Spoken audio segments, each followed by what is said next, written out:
Coffee talk. Hello. Coffee talk. What are you drinking? You're drinking some coffee? Mm-hmm. What's your brew these days, bro? I'm saying coffee talk. Oh, I've been doing the drip, man. Get the that drip. drip. Got Better that go. drip. Better go to the doctor. Oh, Got that drip. Ooh. a good. Ooh, the other drip. Now it's cool. Used to be you got that drip, and you have got to go. Now it's that Only that good drip, drips. drip, that good drip. That's cool. I Only got good. that yerba mate. Oh, nice. Pinkies up. Lovely. Pinkies, is that Oh, yerba mate? no. It's not a very traditional way of drinking yerba mate. No, it's not Fraudulent. Cultural appropriation. fraudulent mate. Did we ever get hip to the guanayaki? I don't think that happened. No, I don't think it did. Well, we still love them. That'd be Yes. great. I love that. That's That's what this is, but this in leaf form. While we're waiting Big to old bag. start, I'm just gonna play the stream. Big DJ stream out there today, folks. A big live stream. One of the most serious live streams, seriously important live streams of our generation. Right now, who's up? Oh, DJ Trickles. Oh, I've been watching. DJ Logjam was incredible. Deep Forest. You never thought Deep Forest would get back together. They did earlier today. Wow. I'm a DJ Trickles fan though myself. Let's see what it sounds like right now. Oh, what's the track ID, dude? Give us the track ID. In, dog. Yeah. Oh,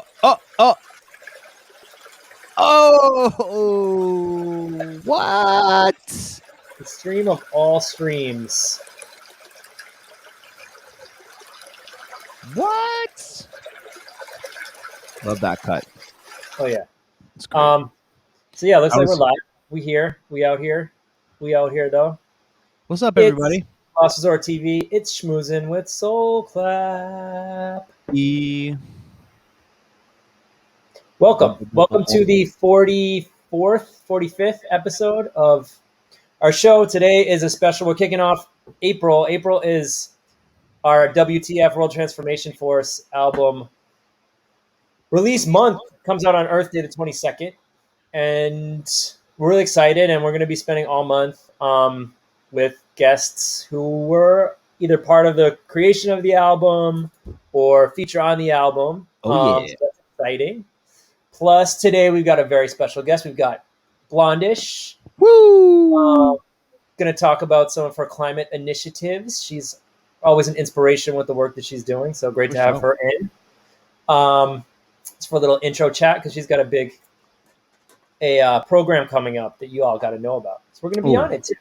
Oh yeah. But before we get to all that, how about we run that intro? This is something special for you. Schmoozing. So that's it! Lonely Sea, bamboozle. Schmoozing. Cocorico! Talk amongst yourselves.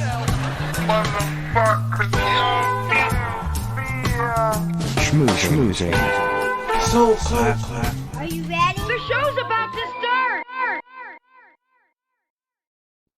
Dude, Hey. no. The chat room is ablaze. Check it out. Oh, you pulled it out because we got a DJ Trickles fan in the house. Oh, yo, DJ Trickles is a legend. Nice. Shouting out Trickles. That's great. So yeah. Oh, there's Blondish. Blondish in the chat. She's here in the green room too. And I want to bring her in. We got such an action-packed show. We got to get right to it. Oh, wait. Gabagool. Gabagool in the house. Prolo Fo. Yo. So yeah, we got such an action-packed show today. But I mean, are there any April Fool's jokes? That's the first question. Other than the stream of all streams, have you heard any? Have you seen any good ones? I didn't hear of anything momentous. You? Well, maybe it's just like people are not in a joking mood, which I understand. Really? It's not a joking time. But we got to keep some humor about us if we want to get through all this in one piece. I mean, absolutely. Humor is at the center of sanity. A little insanity Yes. necessary. But we'll get into some jokes. You know, we got Lee Curtis and Phil Moffa coming up. These So- guys, so they they have got jokes. some crazy banter too. Yeah. You know, there was a time when Eli and I discussed doing a podcast with Lee just to talk techno trash, and it didn't happen. So maybe this will be the beginning of something beautiful, Here we or are. the end of a stupid idea. Uh-oh. Miami internet strikes again. No, you're kidding. Nope. Let's keep it moving. Let's bring in Wandish. What up? Yeah, the lighting is horrendous. What's up, guys? Can you hear me? Live from your office, from your very serious business office. So serious. But I can't live. You can't see my screens in front of me, but I can't live without a whiteboard. I'm just like I'm not a complete person without my whiteboard. You know, I was recently put on to bulletin boards by none other than DJ Crust, who we had on the show, talking about how he likes to have a bulletin board with all different visual ideas that then inform his music and other work. So just got this bulletin board and I'm starting to fill it up with like inspirational imagery. Yeah, bulletins are great actually. It's because I remember it gives a very community vibe feel, or you can see things in a different way. What's up, Charlie? Yeah, you know what is up? What's up, guys? No, I'm so sorry, listen, that was like the this- most like puny intro from me ever on our show ever, and it's only because I have such South Florida internet issues. But wait, are you down here too? Or You're do you playing just a car sleep ride. in here so much? Are you in Miami? Yeah, dude. Yeah, okay. I'm in Miami. Why am I getting the shaft? What part of Miami are you in? In Sunset You don't have to Harbor. Oh, okay. Well, Yeah, I yeah. get Sunset some Harbor. It's shafty. okay. No, I it's wanna- beautiful. I'm just in an saying office. you got that There's good a internet. There's a delay. But There's there's a delay? A little bit because I'm talking over and I don't want to, and I'm really sorry. I No, don't be apologize. sorry. You can talk Charlie's over got me that any Miami day internet. of That the week. Miami internet. But yeah, welcome to the show. You, Thank as you for always, having have me. a lot going on. I mean, let's start for those that don't know. Let's talk a little bit about Bye Bye Plastic. You're like what, Yeah. three years into this organization now? Yeah, pretty much. I'm not really counting, but I think it's like 2-3 years. And it's the best time because, you know, like during COVID is like the reset or the rewind and the kind of restructuring, adapting to, it gave us a bit of space. Because, you know, like before COVID, everyone's just so fucking busy. I mean, everyone's Totally. busy again, like crazy. But a lot of agents and managers just, you know, people were in that mouse wheel. They're like, oh, we don't have time to be sustainable. But now it's like they had no excuse during COVID. So Yep. we attacked in the nicest way possible. Great. So you've I- gotten a lot more commitments now for artists picking up the green rider and for managers and agents being on board with the whole initiative as well. Yeah, for sure. So we always try to make things easier for the whole music industry. We want to make it easy for everyone to kind of move to that plastic-free party goal that we have. I mean, there's lots of goals, but we've picked that niche, you know, and you guys have your niche with DJs for Climate Action, and then that other thing we're going to talk about soon. But we're all going towards the same goal, just in our own lanes, you know what I mean? And you guys want me to talk about Stage Positive? Yeah, I mean, The whole so reason this is why the we're latest, here? this is the latest piece. Yeah, this is the latest piece of the latest initiative by Bye Bye Plastic, and also your amazing partner in the initiative, Camille, who's, you know, does amazing work, and we got to speak together on a panel at ADE. So it was, you know, ADE Greens. That's when we first connected, but we've been in touch a lot, and so you guys are now spearheading this Stage Positive initiative. Tell us a little bit more about that. Yeah, sure. So the girls at Bye Bye Plastic, have designed this program. I'm actually a student in the program. I'm no expert. I'm just, I like to spread the good message and gather the people and the DJs to kind of get them on this track. But Stage Positive, we got an amazing group of advisors now too that are all involved in like circularity and like actually now we got a lawyer that was actually responsible for putting forth the Green New Deal in California. So we got this like really cool like people around us, and we wanted to gather them into this program for Stage Positive, which is basically a mentorship program for DJs, because I'm not an expert, but I want change to happen. So I want to learn more, but I want to be able to talk about it as well. And we noticed that a lot of DJs are maybe shy to talk about it, or shy to talk about other stuff than music, or what their fans really know them for, or take a stand on something. So we crafted this program to really like guide them through that process, so they can become confident on the climate like conversation and be able to be vocal about it. So we got really cool people that every week is different kind of people that will be coming on, like Harold. He was responsible for the circular economy, and he works for DevCon in Europe. Then we got Tal, he's a lawyer, the lawyer from Green New Deal. Then we got the Secret Inspirer. She's a life coach, and she just knows how to talk and teach you how to talk. So we can go, every week is a different kind of topic. And it really, we're basically going to hold your hand so you can figure it out. Awesome. And I can't wait to actually do the program because I didn't design it. I'm jealous. I wish I could do the program too. I'm still in my other program in May. I'm sure it's going to be an ongoing program. So I've been getting my master's. I've been getting my master's in climate science and policy. So getting my education as well. Wow, that's beautiful. But it sounds like there's amazing speakers that I would love to tune into. Yeah, for sure. So I will be doing a little.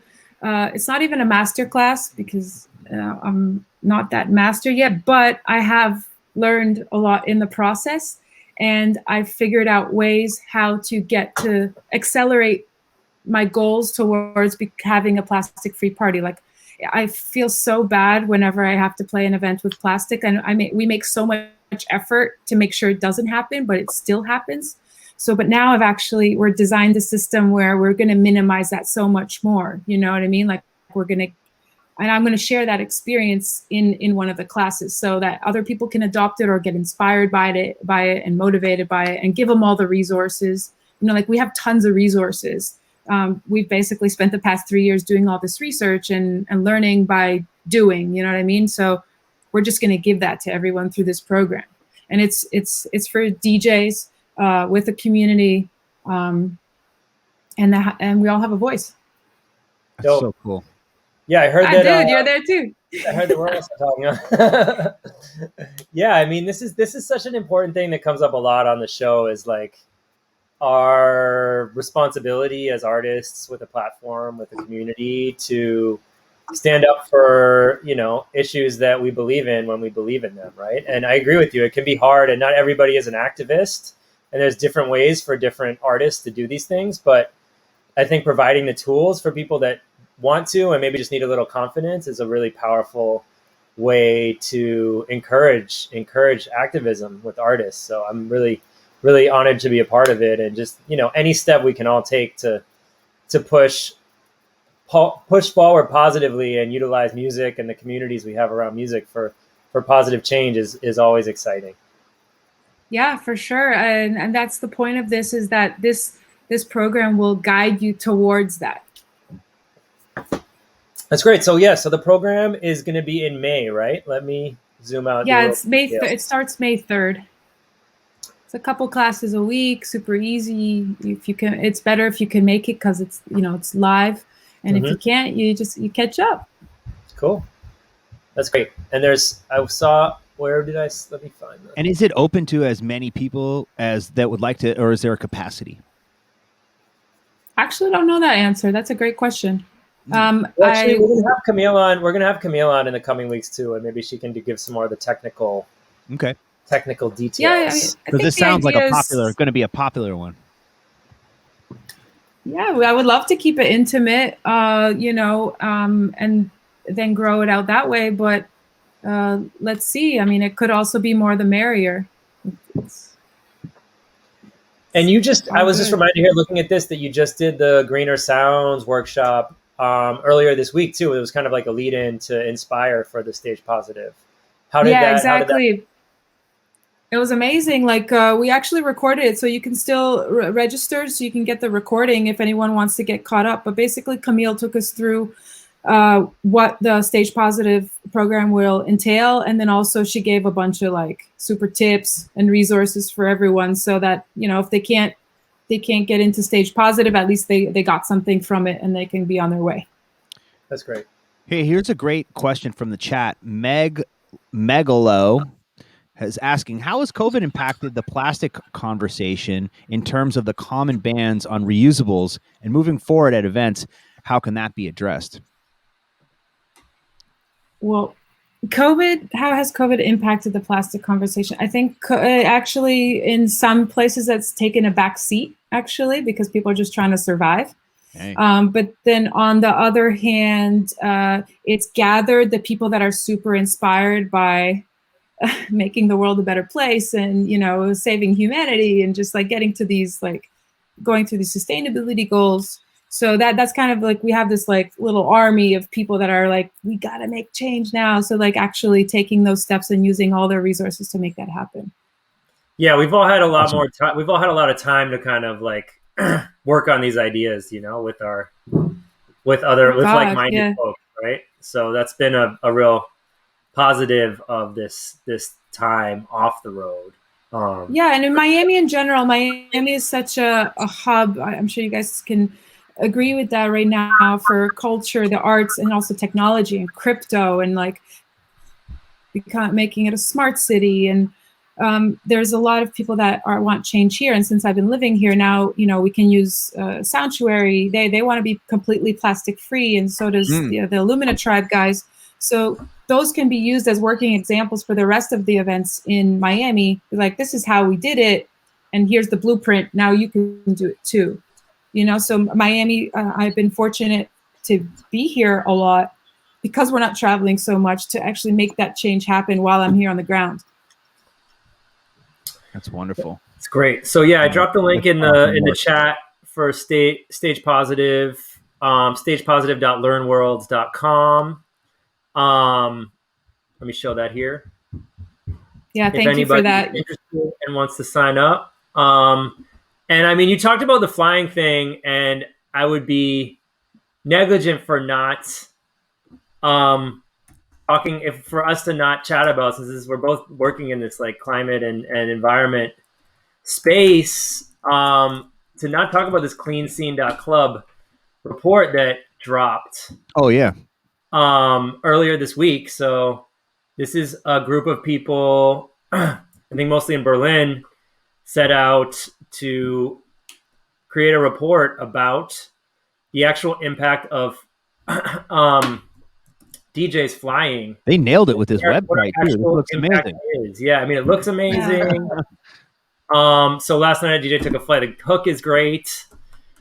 And so they've actually given us some concrete numbers here, which is here we go.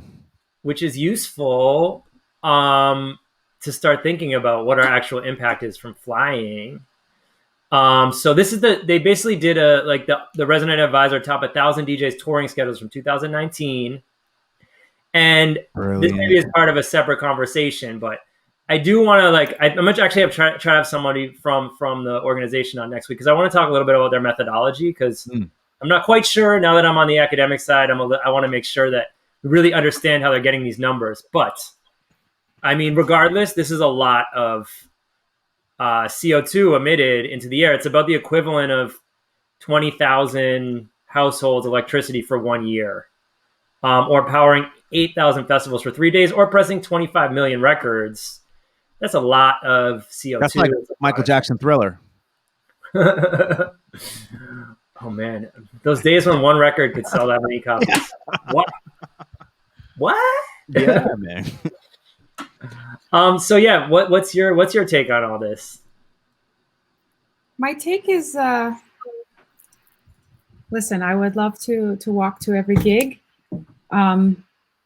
And I would also, I mean, right now there's that big movement with book local. Yep. But will it actually work? Will people adopt that? The idea is amazing. But as soon as we can actually travel again, everyone's going to want the international DJ again, right? That guy that they haven't seen in 2 years. So my dilemma on all this is of course, offset your carbons, pick some programs that you trust and you believe in. I offset my carbons with Climate Neutral Group. I know that's not a complete solution at all, but it's a little bit of something I can do. And there's this in Africa, they make like the barbecue things, the charcoal out of poo. Yo, yes, I heard about that. Yeah. So I'm trying to get Climate Neutral Group to give the money that I donate to offset my carbons to that program. They don't currently have it on theirs. They just replace electric. They give electric stoves to families. But I would love to give to that program. But in general, like, is there a reason that the big airline companies cannot use cleaner fuel so that the carbon is not an issue? Because all of the pressure is put on the end consumer. All of it, all of this pressure, where the big companies can just, the plastics industry, everyone can keep doing their thing and just polluting more. I'm just wondering if the conversation can, yes, we're of course flying bad, carbon's bad, but I would love to understand how they can take some of the responsibility, because if they take the responsibility and we actually do the cleaner fuel thing, then we can actually get to our goals much quicker, because they take up so much of that space. Well, sadly, yeah, I mean, I agree. It's like, sadly, we missed a big opportunity. Most governments that had like bailout programs for COVID for their economies did not work into those bailouts like conditions for decarbonizing different industries. There was a lot of push for trying to get, there was a huge bailout, multi-billion-dollar bailout of the airline industry in the U.S. And there was a big push to try to like have some kind of, requirements for decarbonizing attached to that. Unfortunately, that wasn't included. But there is work being done, right? Like, there is a lot of work for hydrogen fuel for planes. There's work for electric planes for shorter distances. So I mean, the work is happening, but we're still talking 5-10 years minimum before we start getting any of those changes. So like, I mean, in the meantime, like, I agree with you. We can't just stop fighting completely, but I'm a big supporter of this idea for focusing on local scenes, local DJs. And look, obviously it's going to maybe hurt the bottom line a little bit for us international DJs, but I do think that maybe it's this time off the road has given us an opportunity to think about what being more local, contributing to our local scenes means, And I like you said, I'm not a believer in all or nothing at all. Like, we're going to be on flights, and that's going to be part of it. And when we are, let's carbon offset. And there's other ideas too, like slow touring. Like, you go to a city and you play a couple of gigs in a weekend. You stay for the whole weekend. You do some workshops. I was just going to say that. I was just going to say that. Yeah. You take trains, you take electric cars. There's a lot of things we can do to take steps, right? And like be positive about it, for sure. And, they actually, what I do like about this report is they provide some really, constructive next steps, like future equity, looking at climate justice as being a big part of this, like accountability. And I think this is such a big part of it. Like, look, we're going to take accountability. We're flying. We're not saints here. Like, it's very hard to be Greta Thunberg, right? Like, we are adults. We already have our lives. We already have so many things happening. And like, I would argue that part of our ability to make an impact on climate action is because of all the work we've done traveling around the world. So it's kind of a conundrum. So, but like, to take accountability and be honest about that and talk about it, I think is such an important step for us. So I like that. Celebrating local, we talked about. This is a great one. This looks more at like promoters, rethink exclusivity. Artists playing a festival, let them play gigs in that same region afterwards, so they don't have to fly to the next big festival or whatever. That More could be a efficient, big one, yeah. big one. Like, I think this is on all of us. More efficient tour routing. Agents, managers, promoters. Like, this is on all of us as an industry to collaborate. Right. This is not just on artists. Like, we can be the leaders and we can push for change, but everybody needs to take responsibility for their piece in this. And managers with younger artists or new artists who are just putting them into that hamster wheel you were talking about before, need to be rethinking that as well for the sustainability of the planet and of their artists' physical and mental health. Right. This is something we also need to be addressing with all of this. I have so much to say. I don't know where to start. It's just I think what I noticed is that most artists don't even do the carbon offset thing. So if anyone, if you're an artist and you're listening, I think check out Climate Neutral Group. I've been with them for the past 3 years, and I really like what they do. They're based in Europe. But I think that small first step could work. Bye, Charlie. Oh yeah, Charlie's got internet problems. Bye, Charlie. But it's great that it's really good that you went back to school and that you can now share that knowledge with all of us, because it's a different layer that is necessary for us, outside the music and the raving part. It adds a layer of depth to everything that you're talking about, which is very important. And I mean, what's one thing you think that all whatever artists are listening can also do? I mean, I think this like, first and foremost, like, educate is we got to educate ourselves, right? We got to take responsibility. This goes back to this taking responsibility. I think that's the first step, right? Like, and that's why accountability, right? And that's like learning what our impact is. That's why a study like this really helps, whether or not the methodology is exactly right. Like, to have numbers and to see the impact we're all making is really powerful. And then, like, to take responsibility, but also bring that then to your community, whether that's like you're throwing parties and you're thinking about booking local DJs or offsetting the DJs you're bringing, or, you're throwing festivals and making sure that, you're encouraging more local people to come to the festivals, and then that's also like for DJs who have a bigger infrastructure, like us, it's making sure your team is on board, right? Like, it has to be thought about in every step of your ecosystem, like from your manager to your agent, if you have a record label, to how your practices as a label. Like, your whole ecosystem has to be built around acknowledging and understanding that we have a responsibility to the planet. Yeah, for sure. Just to give you guys an example of what I'm doing when we go back, and then I got to go. Basically, I was on a call yesterday. I was like, okay, how do we get to this plastic-free party? How do we make that a complete reality? You know what I mean? Because I just feel wrong, right? So we were trying to figure out a way to circumvent all that. So we've come up with like this document of solutions for Miami. We're starting in the U.S. because it's more of like it's one thing. Blank slate. It's a blank slate. No, this hasn't been done at all. Yeah. So we're giving resources on different products to replace it with, or of course that's not the best solution. So we're actually implementing solutions and suggesting solutions that go past that, and we give the opportunity for them to do that. And of course, now I'm at a point where it's like, if the conversation gets directed in a certain way depending on how they answer. So we give the opportunity for them to take the promoters to take a stand and make some action happen. Ah, he's back to say bye. What is going on? No, don't. You can't go. Viv, now you got to stay, Viv. It's the worst. Yeah, it's time for Mr. Kurtazla. See Kurtazla backstage. No, wait. I do want to say one thing, which I didn't get a chance to do, which is that I've been scheming on something down here, working with Surfrider, doing a sand dune restoration, and they've basically asked Natasha, my girlfriend, and I to host an event April 17th. So I'd love to invite you to join us if that's something that you're interested in and are available. We can get it in touch after the program. But would love to have your energy there.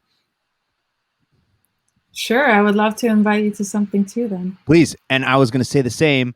If there's ever, plastic cleanups or anything like that, love to get my hands dirty. Okay, sounds good. I love this exchange. No I'm jealous doubt. I'm not in Miami. I'm not in Miami to come hang You'll out. be down here soon. Yeah, come soon. You're like, welcome. We'll have a studio by then. Get off the This is just plane, feel that interim sunshine, office. and then just go pick up trash. Yeah. Yeah, thanks, All right, well, guys, and see you guys around. See you at Stage Positive. Any DJs that are listening, and see you at Surfrider. You got it. All right. Yeah, bye, guys. Actually, see you on Earth Day Fest on Abracadabra for your Is it What the Fuck or is it WTF album? It's a little bit of WTF both. World Transformation Force. Sick. Yes. Sick. Can't wait, guys. See you there. All right, peace. Thanks, Viv. Cool. You sort out your internet situation, man? Dude, I don't know what's going on. It's always something with me, bro. So for everybody interested in educating yourself a little bit more on climate change, climate action, climate activism, hit this link, stagepositive.learnworlds.com, STAYGE positive.learnworlds.com. Let's keep pushing for positive change and climate action. Y'all. She's like, she's so like, it's awesome to have her out there as a leader because I think having that presence gives validity and creates this energy, this accountability vibe where it's like people want to get involved and actually have it be a truth, rather than just kind of talking about it. Yeah. No, I mean, it's work, for any artist, it's a whole other job, basically getting involved, having any kind of action or change that you're trying to make or community that you're trying to support is another job on top of the music thing. But it's worth every it's worth it, and it's amazing to see an artist, all artists that are putting in time. Also Darwin from Reef, who did the clean scene, worked on the clean scene report. A lot of artists are putting in a lot of time on this stuff. For sure. So let's big up to Sahara Kitchen. What's going on? What's up, chat? Mixmag Live in the chat. We got Kelly. We got Cerncio. We got 4B. And we got Mr. Lee Curtis. Hey. Am I coming in clear?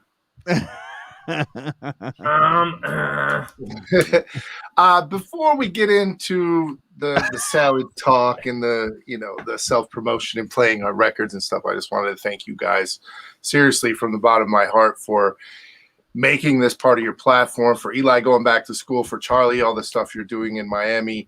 What is it that I'm doing? We're just talking about cleaning up the sand dunes, and you guys are constantly involved in this stuff. I heard, as I joined the backstage, I was listening to you talk about how agents, promoters, basically everybody across the board needs to get with the program a bit. And as somebody that spent, all my early 30s, like being whizzed around the planet, like from extreme points on the planet constantly to play gigs. I mean, they were all big opportunities, and they, at the time, the money was incredible for me to be able to actually start making enough money to buy a little bit more equipment and have next month's rent for once. You know what I mean? So you chase that, and from a personal perspective, it wears your physical body, your mental body, and the miles that you are traveling. Now that we're looking at everything for what it is unnecessary. I mean, we need agents and promoters to cooperate a bit and be like, look, if he's coming down to Ecuador, let me reach out to these promoters in Panama. Let me get you another gig here, another gig there.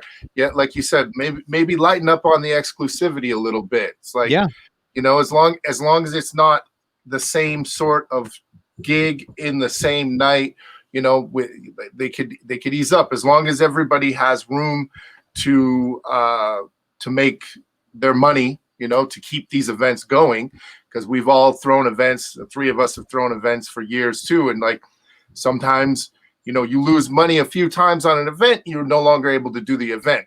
That's true. So we don't want that to happen. That would be terrible. But we also, like, hey, we can't have him play because he's playing LA. He can't do San Diego. You know what I mean? Like, you get a lot of this stuff where the exclusivity with promoters has gotten bigger and more stringent over the years. And I understand they're trying to protect their investment of having you come play. But if we're all going to try to do something about this, we're going to have to do it together, And if that's DJs having to take just a little bit less, so they can go do those two cities. Because I did LA to San Diego when I lived there, and it's one of the best train rides you could ever have. Oh yeah, right. It's amazing. Like, and when I lived in Berlin, I did a lot of like taking the train to Austria, taking the train around different cities in Berlin and playing, and it was a fantastic way to travel. So like, if we can try, and our agents are conscious of it, we're conscious of it, and the promoters are conscious of it, then at least we can start chipping away at some of the carbon footprint stuff, I feel. It's a lot of like working smarter, man. It's a smarter routing, and it's definitely like, look, it's on artists a lot it's partly on us as artists to like put these ideas out there. But when I like, I mean, maybe it's very different for someone in their 20s now than it was when we started. Right? Because like, I don't think climate change was as much of was not on everybody's minds, whereas now it's like on everybody's minds all the time. Yeah. So I would hope that younger artists would be thinking about that now, but also there's this excitement, like, wow, I get to go and travel and play all these gigs. Like it's hard. That's not an artist's fault for feeling that way, Like, no, it's everything you work toward. It's everything. You sit when in you're your studio, on you sit in your basement, you DJ for years, you and your boys collect records, and then finally you get booked out of town. And then everybody in town is like, that guy. There was a bit of that. But then like, why the hell is he playing at Fabric? And I'm like, I don't know. But no, I worked my ass off. Like, I prepared for it for years. Just didn't know when it was gonna happen. So like, England's a really good one. I mean, when I lived there for a while, you can shoot almost anywhere on a train, and it's fantastic. Yeah. So as a DJ, if you're like, hey, you know what? I'm going to skip the flight up to Manchester, Scotland, whatever. And I'm just going to take the train. It's a few more hours, but I mean, just on the real, like the cab to the airport, the line at the airport, security, waiting for your flight, getting on your flight, getting off, and then still having to go through traffic to get to where you need to be. A lot of times these train stations drop you right in the middle of the city.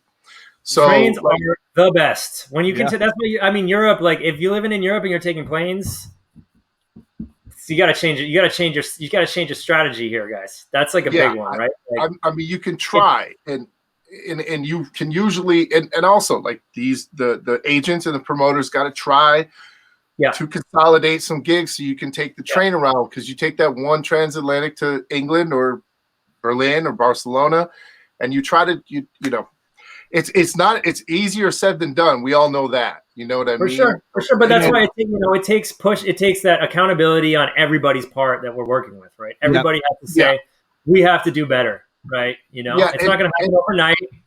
It's not like it's no one's ever going to be perfect, but we all have to do better, and we all have to do better now, and we all have to do better as fast as we can. It's just like reminding me, you guys, because Eli and I both have kids now.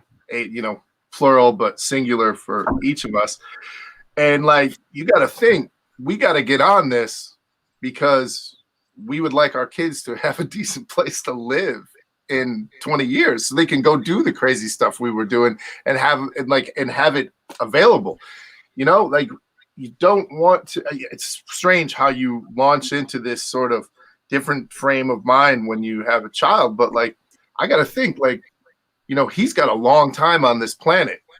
We don't want to deliver our kids and their kids, because you hope your kids, like, if they feel like it at some point, somewhere around 40, if you're like me, you decide, it's actually a great idea. Let's have a baby. But like, you want them to have that option, not be like, well, the air's so terrible, that we're gonna have to move to a mountain if we want to. Like that's crazy talk, but like it's literally a possibility. So the other thing that I heard that was so true that should be expanded on is that it is being put on us, the consumer, the person at the end of the chain, when the problem lies so far, it's much further up, that it's like what we can do is necessary and we should do it, but what they could do would cut so much of the problem out. I'm glad you brought that back around, because when you were speaking a minute ago, it really reminded me of something rang true with when Vivian was just here with us talking about that. And when I think about your point of having the decision making fall solely on an up and coming DJ or an experienced DJ for that, especially the up and comer is going to say yes, not going to really understand the consequence of such long distance travel to get in between gigs. But like a lot of that planning and strategy, that should be happening on a managerial and an agent level, and in terms of accountability from the festivals and from the promoters, going back to what we were talking about with exclusivity clauses, that's a really similar analogy to kind of having the responsibility to like, am I going to be burning gasoline or going electric, and making the decision making happen on the consumer. I mean, in many ways, in that instance, the DJ is the consumer, Up and coming DJ probably has an up and coming manager playing up and coming festivals. So this is where the more established folks can set a precedence, but we also need to start, because the up and coming thing, I did that for years when I was younger. And it's like, you got a gig for me in China, and then you want me to go to Australia for 4 days. And like, at the end of it, your eyes are crossed, but you did it. And so the whole thing kind of has to be rethought from kind of the start, So, and I think it might take people working together, like agencies kind of working together a bit more. Yeah. But if it's for the good of the fucking planet, then that sounds like you could put the ego and the money aside just a little bit. You know what I mean? It's a possibility. We're all throwing it out there, and we see what comes back. And that's the. That's I wonder. I want to see. I know this is a big topic of conversation in our industry and in the music industry and in the arts. I wonder about these traveling businessmen, because Eli and I. Well, Eli hit Million Miler, and I'm like right close behind. And I remember being on the phone with somebody at Delta and talking about the Million Miler, and I was like, oh, what does that mean? Well, it means you flew a hell of a lot. It means that your back probably hurts. But like, what do you actually get when you're a Million Miler? You get a lifetime of like shit status on the plane. You get a lifetime of silver medallion. You get silver status for life. Silver medallion for life, which basically like, okay, it goes like, okay, first you go, okay, boarding first class, diamond medallion, platinum medallion, gold, Army veterans, wild, exotic children and safari animals. Yeah, exactly. It's like a whole like laundry list, and then finally they're like, coach, and then they're like silver medallion. This is an important point, though. Like, let me finish the story, though. There's just that when I spoke to her, she's like, "Oh, well, you're still young," and I'm like, "Well, how many miles do I have to fly to get like, platinum?" She's like 4 million miles. She's like, "You're still young." But remember, like, 4 million miles, and then I think about these businessmen, and that's their reality, Yeah. Well, look, I mean, this brings up an important point. It's like we get, part of it is like lifestyle and values. Like this is something that you end up embracing this road warrior status and like needing to hit the medallion like qualifications every year, like that becoming part of our identities. So this is a real thing, right? And like for businessmen too, it's like this road warrior thing is celebrated. This is like great marketing by the airlines, to turn this into like you're a road warrior, we support you. But also something else. Million Miler status is not actually you've flown a million miles. It's a million medallion qualification miles. That's true. So, it's a little bit different. It's not just a million miles that you're actually flying on planes, It's still a tremendous number to have associated to a lifestyle of flying. But I mean, there's also taking into consideration that sitting in, when this is your career and you're spending this many hours on an airplane, you get jammed up in coach, and that's designed for them to profit, not for you to be comfortable. So you're talking about crammed up.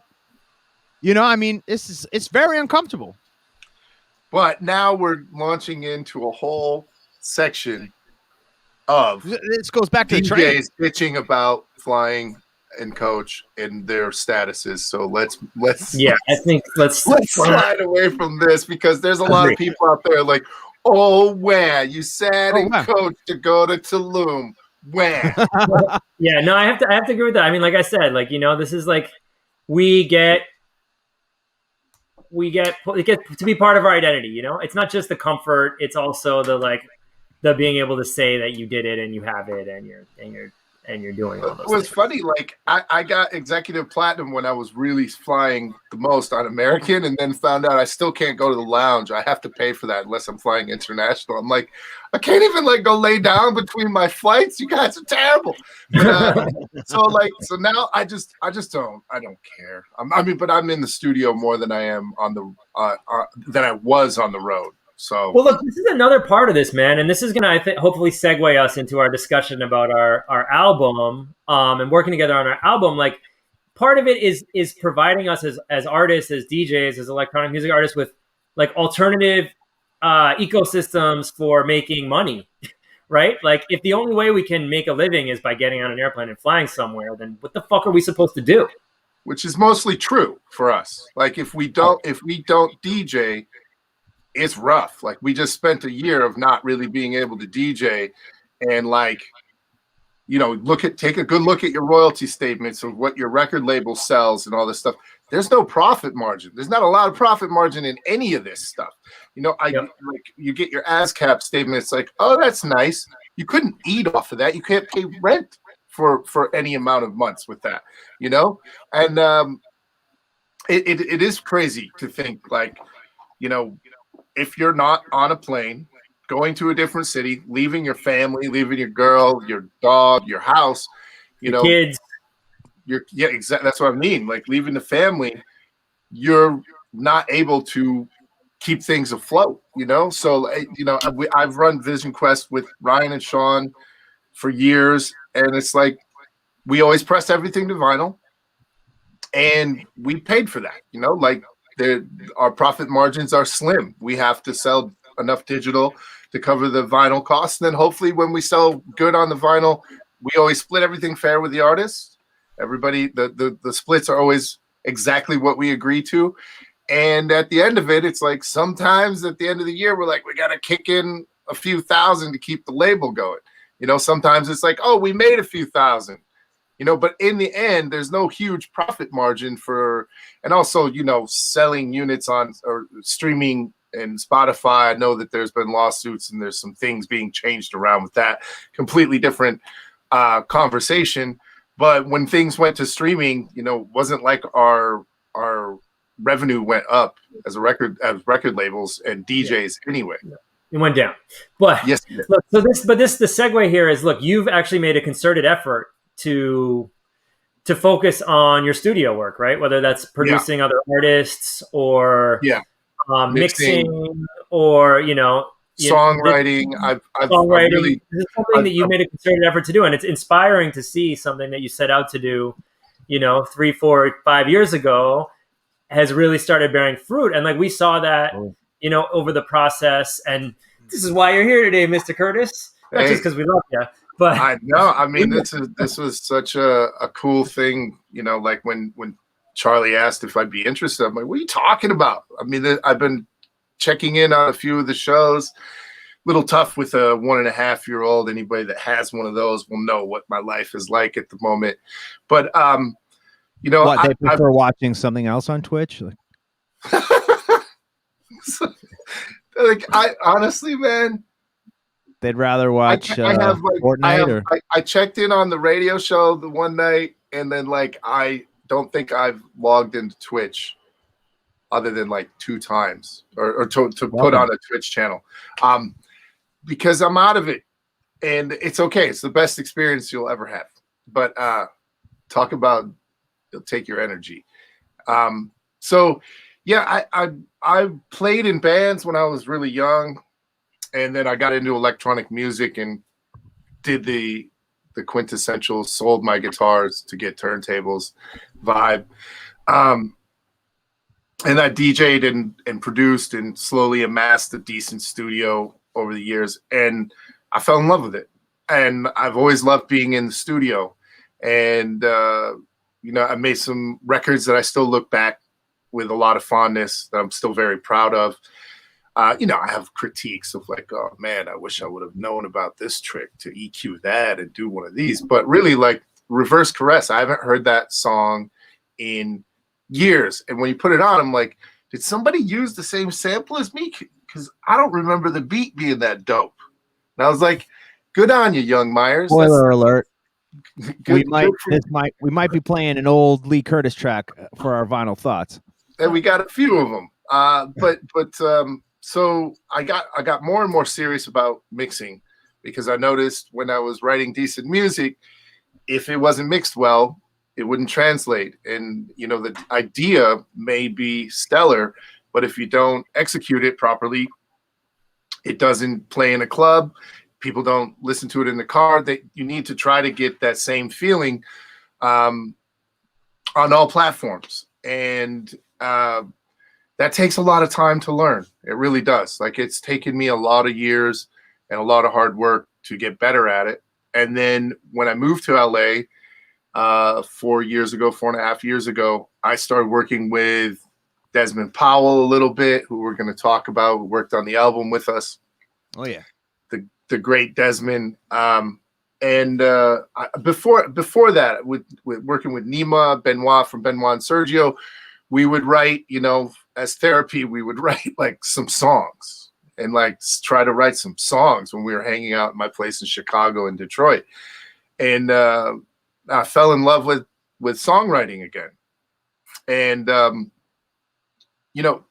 when we worked on the album, I was able to utilize a lot of the skill set and the knowledge that I amassed of going back and thinking about how songs are written and studying up a little music theory, getting better at playing keys, or at least being able to function on any instrument that I grab. I'm certainly not like a virtuoso, but if you give me enough time and enough, like if I can settle into something, I can get something that I like out of it now.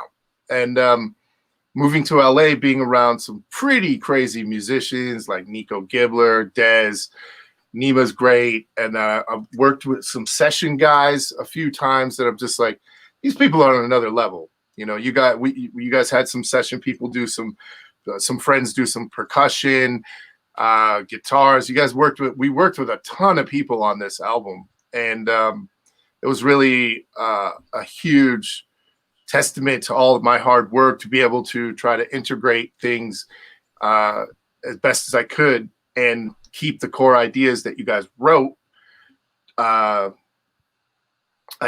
make things add to the song as we get more instrumentation and get it all to fit and gel, rather than things starting to get convoluted when you have so much you have so many dope parts. It was great to be that like third perspective, the outside perspective. And then when you guys needed me to, you'd be like, okay, jump in and see, I want to hear what you want to do with this part, and we'll A/B it.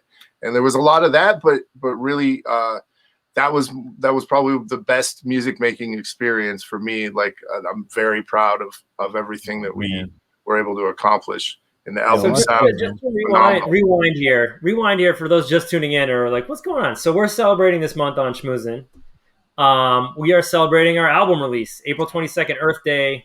Our new album, WTF, World Transformation Force, comes out. You've probably heard some of the songs on the World Transformation and Force EPs that have dropped.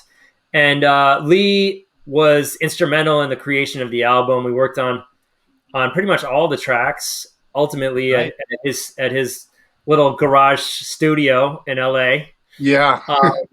and he helped us pull together all our ideas into real songs, real pieces of music. So Lee was the first guest we had to have on our celebration month of WTF. And it's an honor. I mean, to work on the album and to be here talking about it. I was really, really over the moon when you guys gave me the call and Charlie talked to me about, like, would you want to help with the whole album? And I'm like, yeah, because I've been a huge fan of you guys since I met you guys. It was mainly, like personality at first. I love you guys. You're the best, really. And I'm not buttering you up just because we're on your little platform here. But no, you're both good people and very creative. But I also, knowing you guys for so many years, I know your dynamic. And now I know it almost too well. But it's like, that's it. He's out of here. It was hilarious, dude. Like, to see that, because, we're being in Vision Quest for 10 years of Vision Quest came up just like over COVID. We're still going to try to do a 10-year reunion, but, the little bickering and the back and forth and the crap that we, and there was 4 and the crap was deep, and then it was 3 and it was a little bit less, but then we still bicker and have our little triangle of like why things do get done or don't get done. You know what I mean? And it was hilarious to see your guys' dynamic. And when we were approaching the songs, I felt like because there's 2 of you, there was always a lot of ideas, and then you both work with different musicians in different studios too, and we would have to like make everything meld into one thing. So it was a really big challenge, but the workflow I felt was really laid back for the most part. And for any young producer out there, songwriter, you'll hear these stories about like Phil Spector pulling out a gun and all this crazy shit that happened making some seminal albums. But what you're not going to hear about is the fact that musicians should mostly get along. We're not in rock bands, like it's not Axl Rose and Slash having a fight. We're here to get, and in the end, those guys had the same perspective, and those bigger producers had the same perspectives. You guys can have all the bickering you want, but we're here to make the record. So Amen. If you guys don't want to make the record at some point because you don't get along, and you guys didn't have any of that stuff going on, but I just want to remind younger people, like, if you're working with somebody, you guys have an argument. Okay, is the music bigger than your argument? Then shut up and go back to work. You know what I mean? And I'm a really hardworking producer, and I don't really pride myself on it. It's just something that happens. Like, I'm always like at the computer a little bit longer. When people leave, I want to get it tightened up so when we walk back in, we hear it more closer to the way that it should sound. And it was great, like we figured out some really inventive ways to work with, like uploading the entire album onto Dropbox and then syncing it onto my computer, working off the Ableton sessions, and then you guys being able to open them back up and be like, hey, yo, I've got this new part, or so-and-so recorded this vocal. It sounds great. And it was actually really pretty smooth until you go into Pro Tools, and then it gets a little dicey. But also that album was what convinced me to learn Pro Tools, and now I'm pretty fluent with Pro Tools. Oh, that's wonderful. I still prefer working in Ableton. Like I told Eli on the phone the other night, I might just buy a bunch of outboard gear so I can avoid more work in Pro Tools at the end of stuff. But so you would run Ableton and then just process everything out of the box. I mean, I'm sure that a lot of people know who Tame Impala is, and Kevin Parker. Pretty much, he's one of the musical geniuses of our time. For sure. His last album, I read an article. It's there in black and white. He did it all in Ableton, nothing in Pro Tools. Mixed, produced, mixed, and I believe he does his own mastering on this last one too.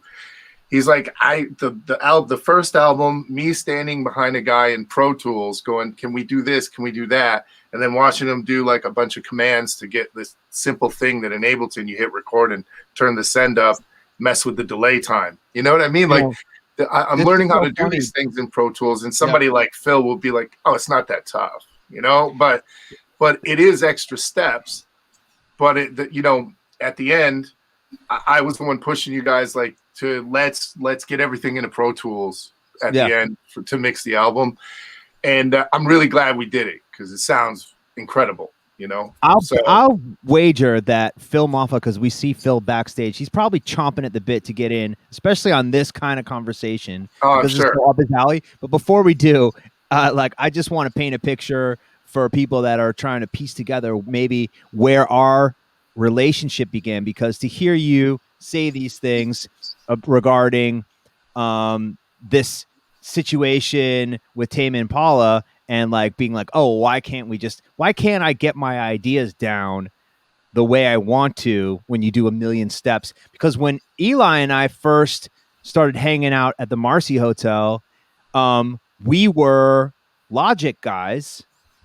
And then through our friendship to you and to Seth Troxler and Lee and Sean and Ryan, but especially I remember being invited. Oh, there you go. You got to turn off your sound there, buddy, so it doesn't echo. Oh, I missed those days. Your mic, Eli. Oh, I missed those days. But we, this is what it looked like at night. Well, I'll let it play for a second.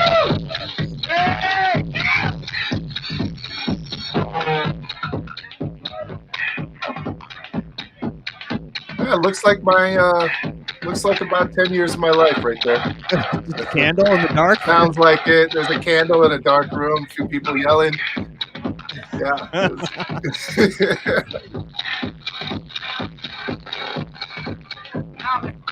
Man, that was so much fun. That place is unmatched. I mean, so are they going to open the Marcy North again? After this, I don't know, but just to finish that thought, like at night it looks like this. It looks like a crazy party. In the daytime, for all those of us that were the artists of the homies, we're hanging out in this immaculate, crazy space that was one of the most inspirational places to write music. It was incredibly creative. The creative energy in there was through the roof. We got to give props to Denise and Gotti and Zev for fostering that and fostering the community. But I remember Eli and I as young bucks coming down from Boston and getting a chance to hang out with you, Lee, and you showing us some very basic, rudimentary, like volume enveloping stuff with Ableton that like began this whole other production life, and where suddenly we were able to take these ideas and melodies and concepts in our head and get them down on paper. So gotta I think take the hat really off to you and say thank you, because as much as you were saying that you look up to us, personally I definitely that rings true for me as well. Thank you. I want to paint a quick picture too of the Marcy in the daytime, because we got this in the Rebel Rave Wolf Man video. And Lee Curtis is there too. Hello, you're watching Rebel Ray with Lee Curtis, and we're here today with Denise Curtel, Gotti Mizrahi, and Mr. Zev Eisenberg. Can you tell us a little bit about the history of the label? Yeah, sure. Well, you gonna drink? I think it started in about 2001.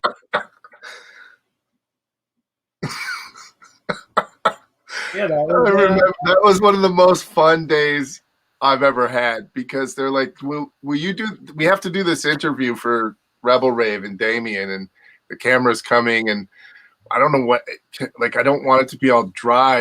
I'm like, well, so you want me to interview you? They're like, would you? I'm like, sure, but we got to script some questions here, because I'm going to try to, I told them what a few of them were so they could come up with start formulating how they would answer it, and then I hit them with a couple that were.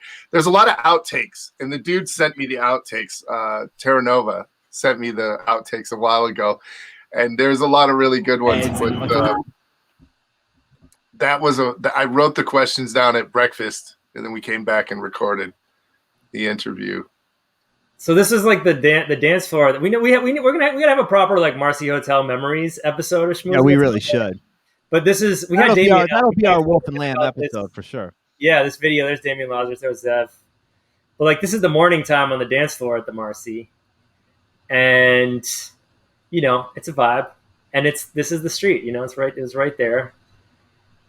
It's so funny that a place that like only fits a couple hundred people, not even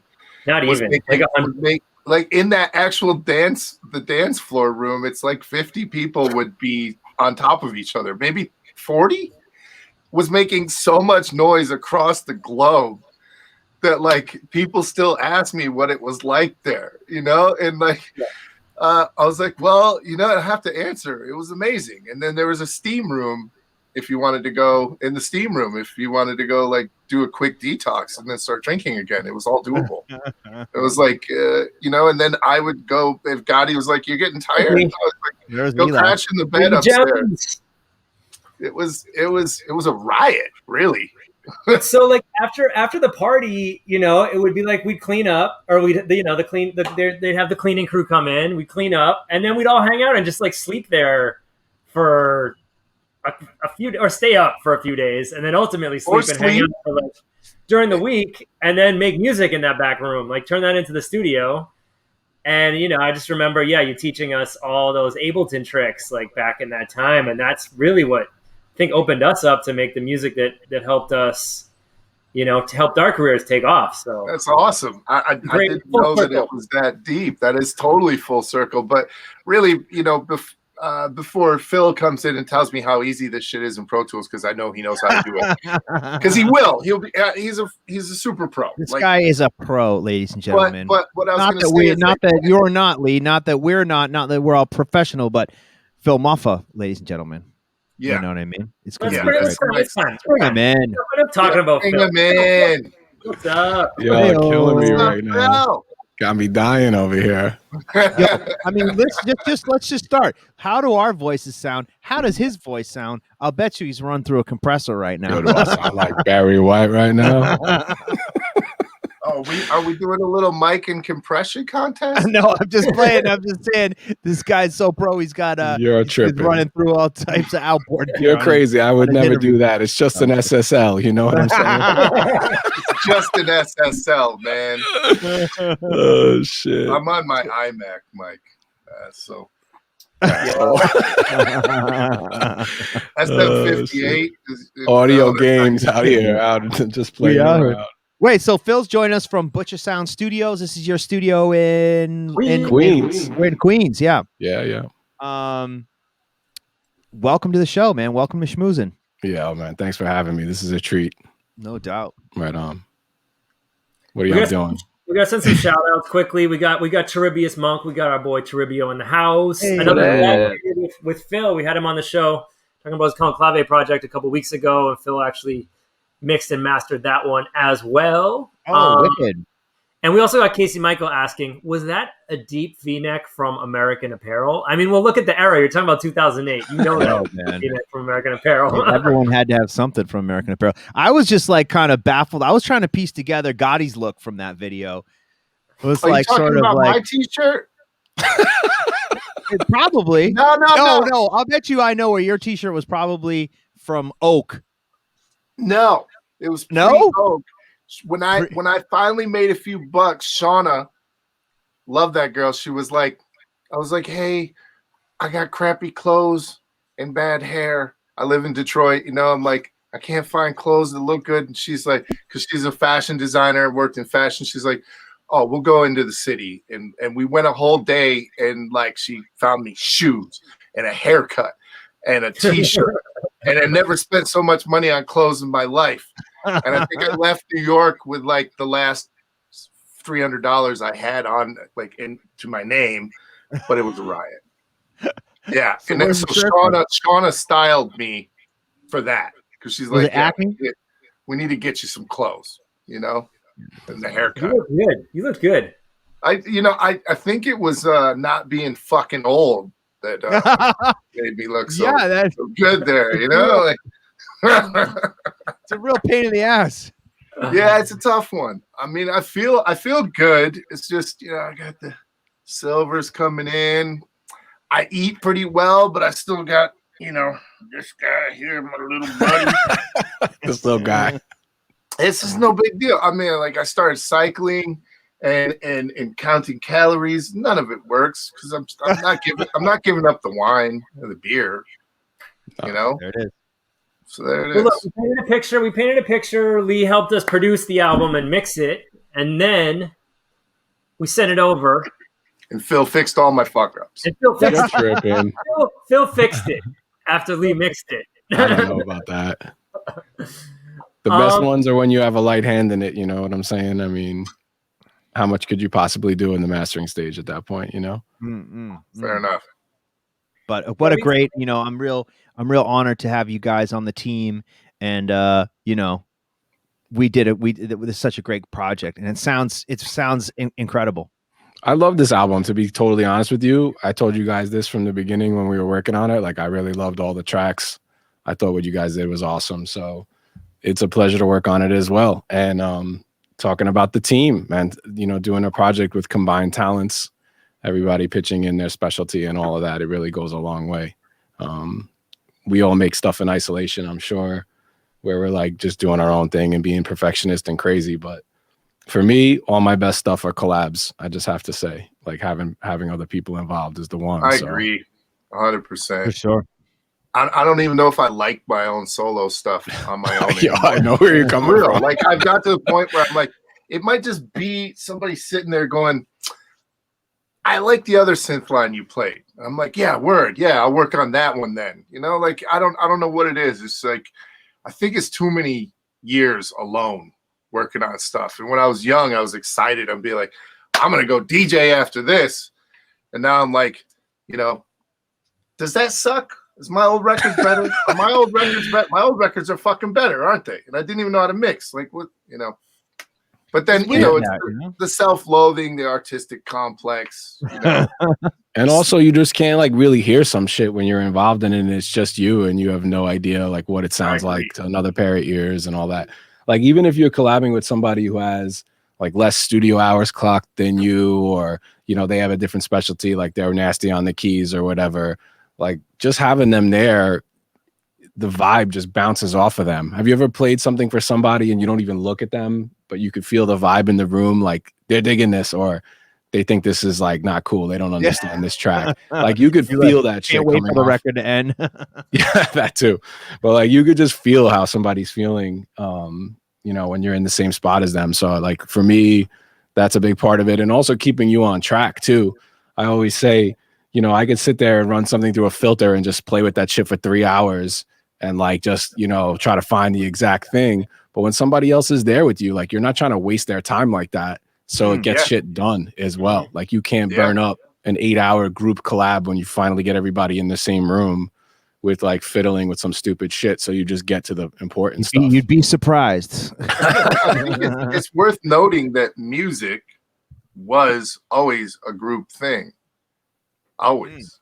And as it went through time, you add a producer and an engineer, etc., but it was still a group. You know, even if you were one dude writing most of the music, like Prince, his guitar player wrote the lick for Purple Rain. You know, like even with somebody that does most of it themselves, you know, for the most part, it's always been a group effort. And then you enter like the Bellevue 3. Well, that's 3 people, right? Like, and they were working together. They were bouncing off each other. Like, fast forward to Vision Quest, like really simply put, like, sure, we were all making tracks on our own, but we hung out all the time. And we're always going through stuff and be like, this little thing you did here, you're better than that, you know? Or like, hey, you know, or just like, here, do this tom fill here real quick. Yeah, take it. You know, like we were always working on each other's records. And I'm not going to say who Debbie Reynolds is, who did the backing vocals for Body Twitch and Freaks, but he lives in New York, and you wouldn't want to cross him. Yeah. but I used to get him to do crazy shit because he could go high in his voice. I'm like, don't worry, I'll pitch it, I'll get it right, and it was so much fun. And it's like there came this point where it was like the ego of the producer DJ went to like, I don't have anybody mix my stuff. I don't work with anybody else. Everything I do is just my own, and nobody else touched anything on my records. And so like that's functional to a point. You know, that's great. You get better at what you do. But, you know, fast forward, it's like everybody doing everything themselves. It's a bit of smelling your own brand too much, man. Like, I mean, that definitely rings true. At the same time, you know, just thinking back a few episodes ago we had Paul Johnson on the show. Paul's somebody who has had his own brand of dance music, not only in content, but in sound. You know, you can recognize when it's a Paul Johnson record. And part of that is the fact that he's going back to the Get Down days. He would go, you know, press record, trigger everything, move a bunch of faders and knobs, and then print. And he would say, there's no stems, there's no instrumental, there's just one version. You know, that's kind of like maybe like an Omar S or another homie, Tom Trago. He was, you know, when early on in the pandemic talking about, hey, I'm just going to flip this whole thing on its head. I'm tired of this process. I keep trying to make a record. By the time it comes back from Mixdown or whatever, it's nothing like that first trying to capture that first excitement in the studio. Yeah. And, you know, maybe that's just an exercise, but I mean, that's something powerful about electronic music, you know, like, and it in a way like democratize the process, right? Like anybody can go on their phone or, you know, tablet at this point and make electronic music by themselves and could have turned up sounding amazing, right? Like Steve Lacy now, who's, you know, one of the most in demand, like kind of pop, like underground pop producers, started out making beats on his iPhone, right? And like, that was how he built his name, was all those beats that he made for the internet on his iPhone. Like, so it's a beautiful thing to be able to do that. But I also think it's amazing to be able to collaborate, right? It's like, I was just saying that, like, for people out there, the younger folks, like, work with other people. You're gonna learn something. Agreed. Just work with other people. You guys talking about how I showed you a bunch of stuff in Ableton, you know, like, dude, the thing in Ableton that Eli showed me when we were working, where you can go into beats and then the transients and then have it go forward and you can shorten anything you want. I've been using that like on everything I'm working on. Like, so, you know, here I am at 40 plus going, you know, I must know what's going on with all this stuff. And then every time I work with anybody, I learn something. And like now with Pro Tools, taking on Pro Tools, that's happening like tenfold. I work with somebody that's used it for a while. I'm like, well, you can do that, or you can do this. You know, it's crazy. It's pretty awesome. So that's all I'm saying is like, try to get as good as you can. But man, collaboration is still paramount. You know, Frankie Knuckles and Jamie Principle. Like, that's all I'm saying. Like, it just didn't get any better when you get, you know, the right people in the room. It's funny. You guys have both collaborated with Seth. Yeah, that's interesting. Yeah, I mean, I more than collaborated with that dude. He moved in with me when he was 19 years old. You guys his mom shared, thanked me for making him into a man. I'm like, I don't know. Like, we were both just kind of trying to pay the rent, and I told him, you know, like, I tried to make him a man. If I made him a man, then I feel responsible for him. And I don't want to do that. I love Seth. He's fucking hilarious, man. Yeah, I worked with Seth for years and made a lot of good records together. Now, now he and Phil are knocking them out the park. I wanted to talk about, that was my segue to this Lost Souls of Saturn project. Nice segue.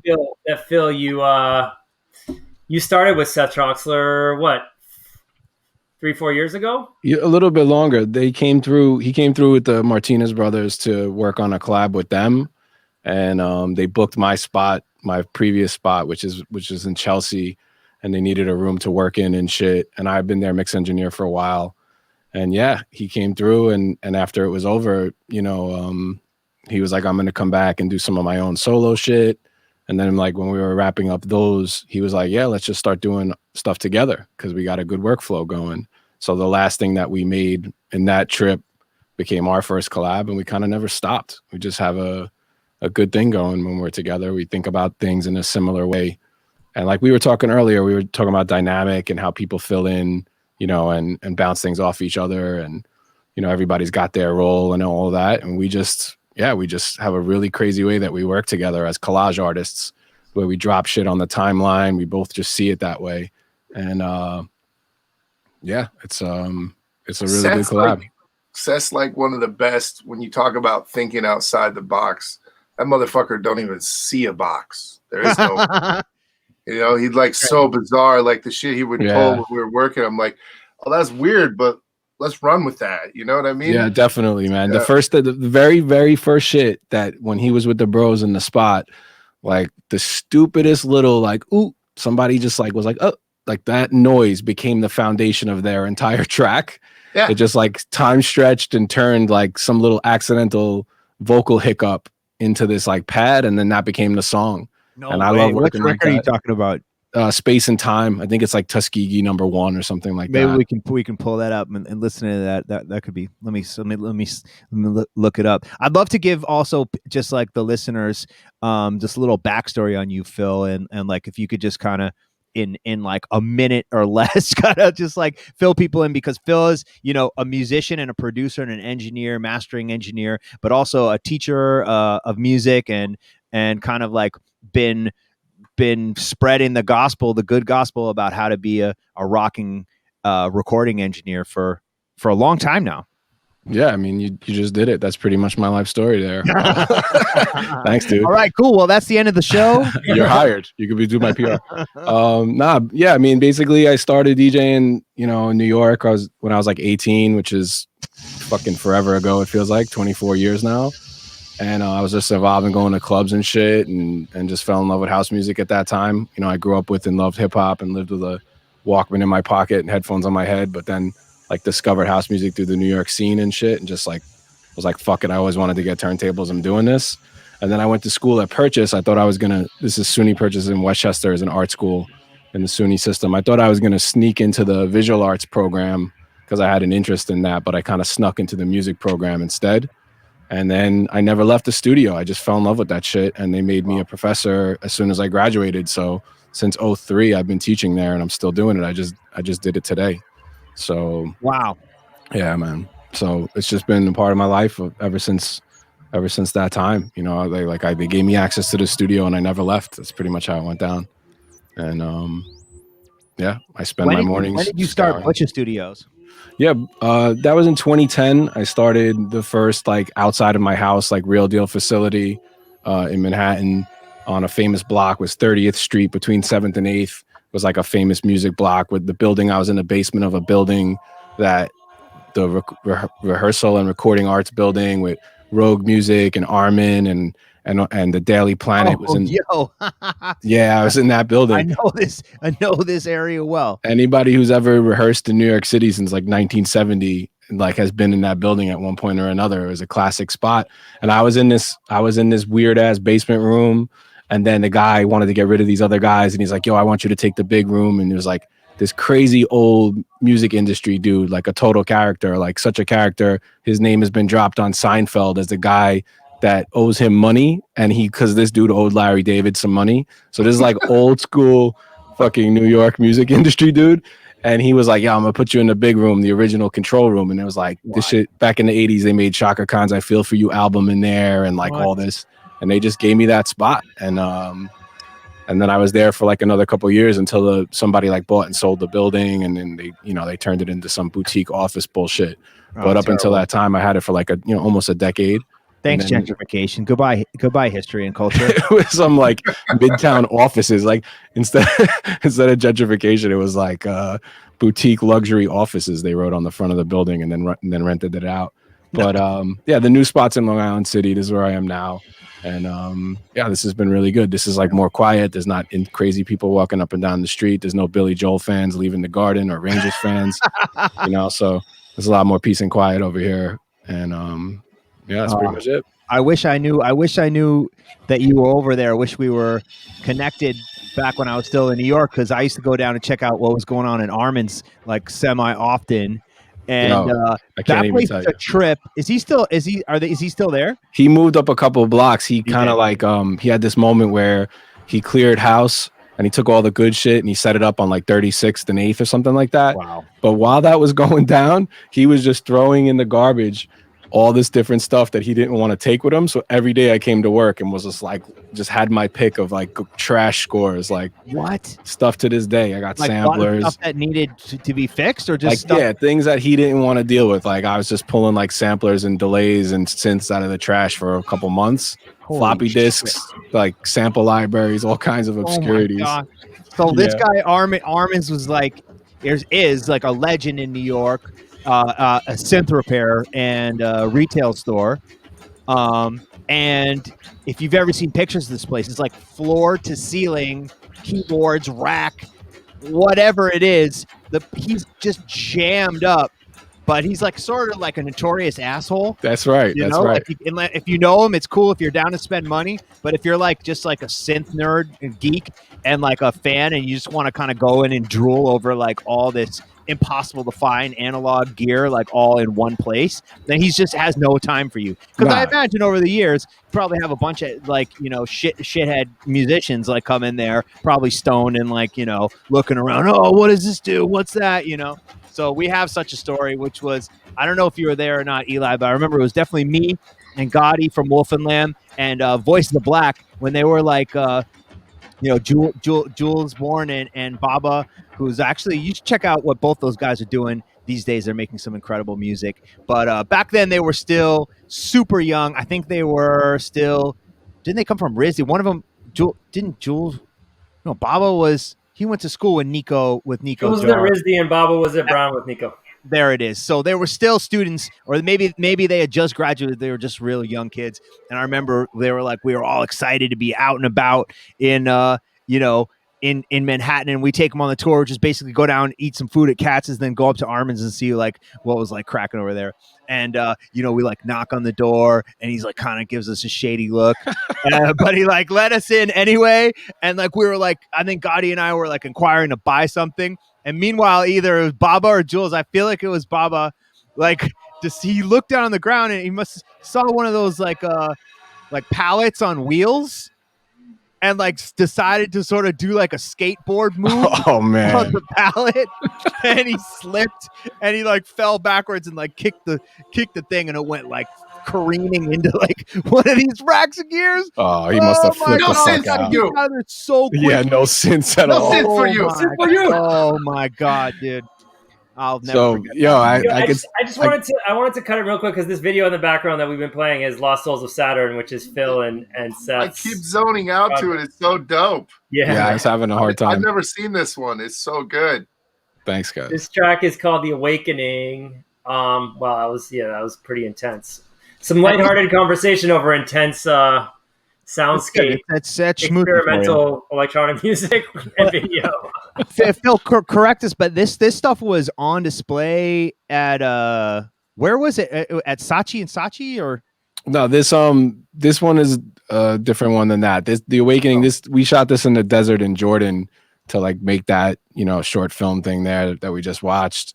But what he's firing up right now is part of an installation that we did the Saatchi Gallery in London. So as the album was made into a full-length film, and in the front of the installation was the screen that we're about to see right now.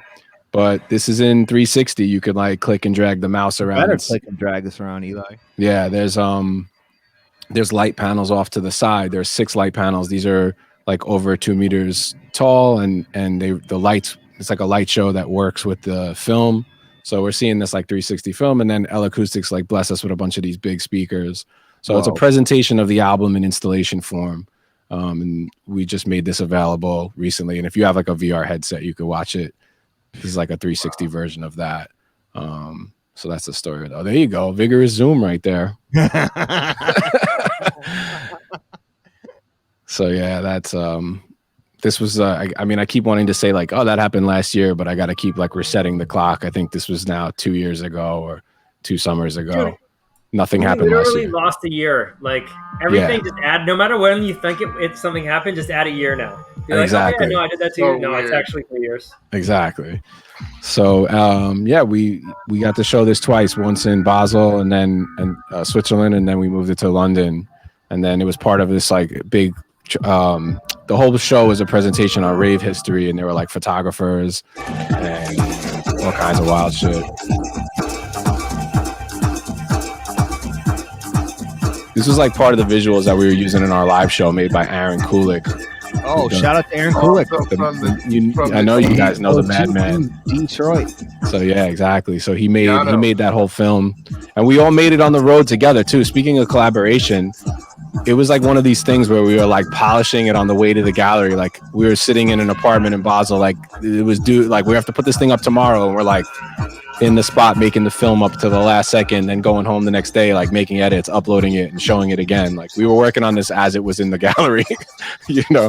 And a lot of people contributed their talents to it. A lot of people were involved, including ATO agency made the light panels, and it was just a lot of people putting their craft together to make this happen.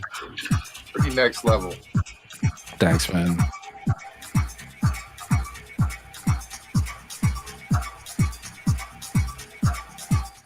Yeah, well, if anybody wants to watch it, I'm dropping the link. Thanks, man. Link. Yeah, it's like a continuous version of the album, which is totally insane because after we finished the record, then had to like take the masters and then make like the seamless version of it.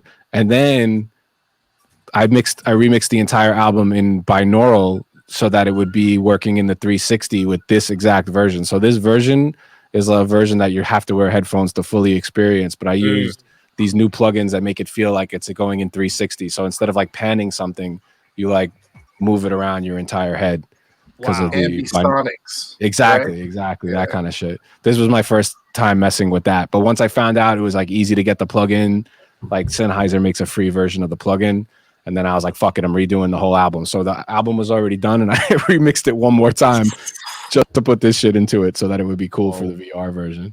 Yeah, but that's probably like what it takes to get it to that next level. Yeah, for sure. So if you watch it with headphones. Hey, do you guys know, just like from the pro mix and expertise, there's like Wave is now making something that allows you to have like virtual studio. Spaces. Yeah, I don't know. Have you messed with that? I haven't messed with it, but I see that a lot of companies are pushing it. There's another one that makes it sound like your headphones are in a 3-dimensional space, and now this bullshit is saying like, oh, you'll think you're at Abbey Road. Like I don't fucking understand. Yeah, that's exactly it. Yeah, I'm glad Phil is saying no to this because there ain't no plugin that makes you feel like you're at Abbey Roads. Yo, for real, man. Studio time at Abbey Roads, and it's I don't know what is or it just like a shitload of LSD. Listen, I will try it someday. Like I like to give everything the pass until it fails, and just like give it a shot. I will fuck with it someday, but I think it is hilarious that this is like this virtual everything. Like you buy this one mic and it can sound like any mic. It's like, nah, man, you're absolutely tripping. Next thing gonna be like, there's a plugin that makes your KRK sound like ATCs. You're totally right. Why is that?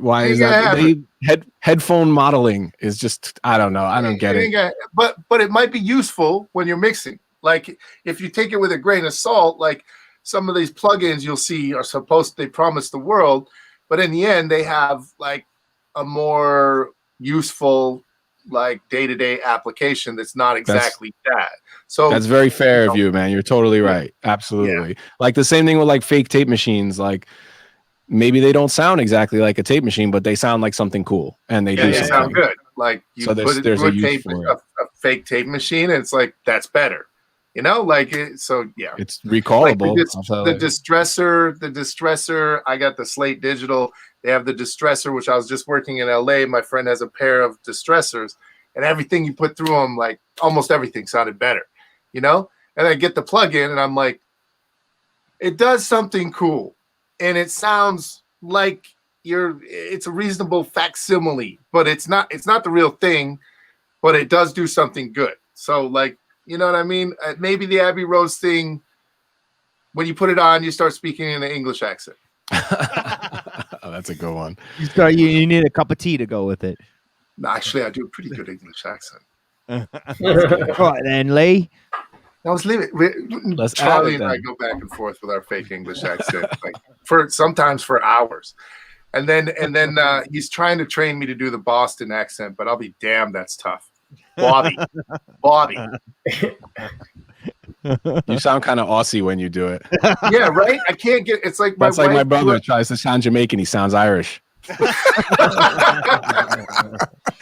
Oh, shit. To go back to the Lost Souls of Saturn, like that album, that whole concept is like, it's a very conceptual, like there's a whole story created around that project, which is super interesting. Why don't you tell us a little bit about that? Sure. At the core of it, we kept asking, the question, what is reality? And that fueled everything that followed. The different books that we read, different movies that we were watching. We just kept, going back to that topic, thinking about it from kind of, everything from the Buddhist standpoint to the scientific standpoint.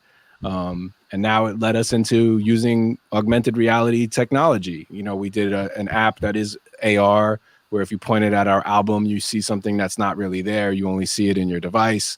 And we know that that's the next thing that's coming, and all the tech companies are getting into that. So we have a full-length augmented reality comic book on the way is our next release. And that's like part of our album. The album is the soundtrack to this comic book. I'm kind of like leaking that one today, but whatever. Nice. So, that was the thing that we, based all this research on. And I can't think of a music project that I did research for. Usually we just get up and make tracks and we just do what we do. And we try to make dance floor shit, or we make hip hop, or we make whatever we make. And this time around, we're like, emailing each other about books we have to read in order to take the next step in the project. That's working with that right there. Yeah, That's, like I remember. Again, like there's like, what is, Buddhist philosophy? How does it deal with the the metaverse and all this other stuff? And also Philip K. Dick, Valis, that type of stuff as well. Vonnegut, there was just so much stuff that was just coming through in our periphery that was just like, holy shit, you won't believe what happened just now. Wow. People stopping us on the street, handing us documents about conspiracy theories just when we're trying to taking a break from the session. Like this kind of stuff just always happens to us, and the interesting characters that we run into. So, and then while that was all going on, writing a sci-fi story that this was the soundtrack to in our minds, like even if it doesn't exist and it never existed as a book, we were just talking about, this is the sound of the scientists at the core of, at the core of Saturn. And this is the transmission that they're using the rings to do this. And we just were telling this sci-fi story. And that's partially gets told through the film. Like once we got around to making the film with Kulik, these ideas fueled each other as well. So kind of like how 2001, was made by Kubrick and Arthur C. Clarke at the same time. We were kind of doing something similar like that, where, we were like writing this story and also making this music and having these weird serendipitous stuff happen to us, these synchronicities, as we like to call them. So we were just like way out there. We were tuned in, zoned out, and just, we just were like, we were just pathways for this crazy stuff to occur. We had wild shit happen in the studio. When you're just like in the studio really late and some weird fucking thing happens and you can't believe that it fit, or like you sample some, we're sampling classical music from a turntable and just like, it's just like in the song, we're like, cut, don't touch it, like 3 minutes worth, and it just makes it into the track because it was supposed to be there. That kind of stuff was happening. So, it's great that that's all amazing stuff. But our album, World Transformation Force, we made it to address all the fucked up shit that was going on, and then we got COVID. We made COVID happen. So I thought it was me. You heard it here first. Soul Clap. I thought it was thanks, because I've been thinking it was my fault. Actually, that's something we're trying to do too. I just want to say, like Lost Souls of Saturn, the concept is about the lost souls of Earth, really, that the people on Earth are the lost souls, and we're trying to help them just the same way you boys are. We're thinking we're looking out for humanity. That's a big part of it too. And we're talking about consciousness. And I think that's something that it's a little bit more abstract. I think you guys are slightly more literal about it and really coming out and just addressing problems. For sure. I think it's worth noting that like in the background of what we're talking about is the what is reality as it pertains to like what is on television. Is that reality? Everything on TV is fake. You're wearing makeup, it's produced, it's edited, it's enhanced by sound, it's all fake.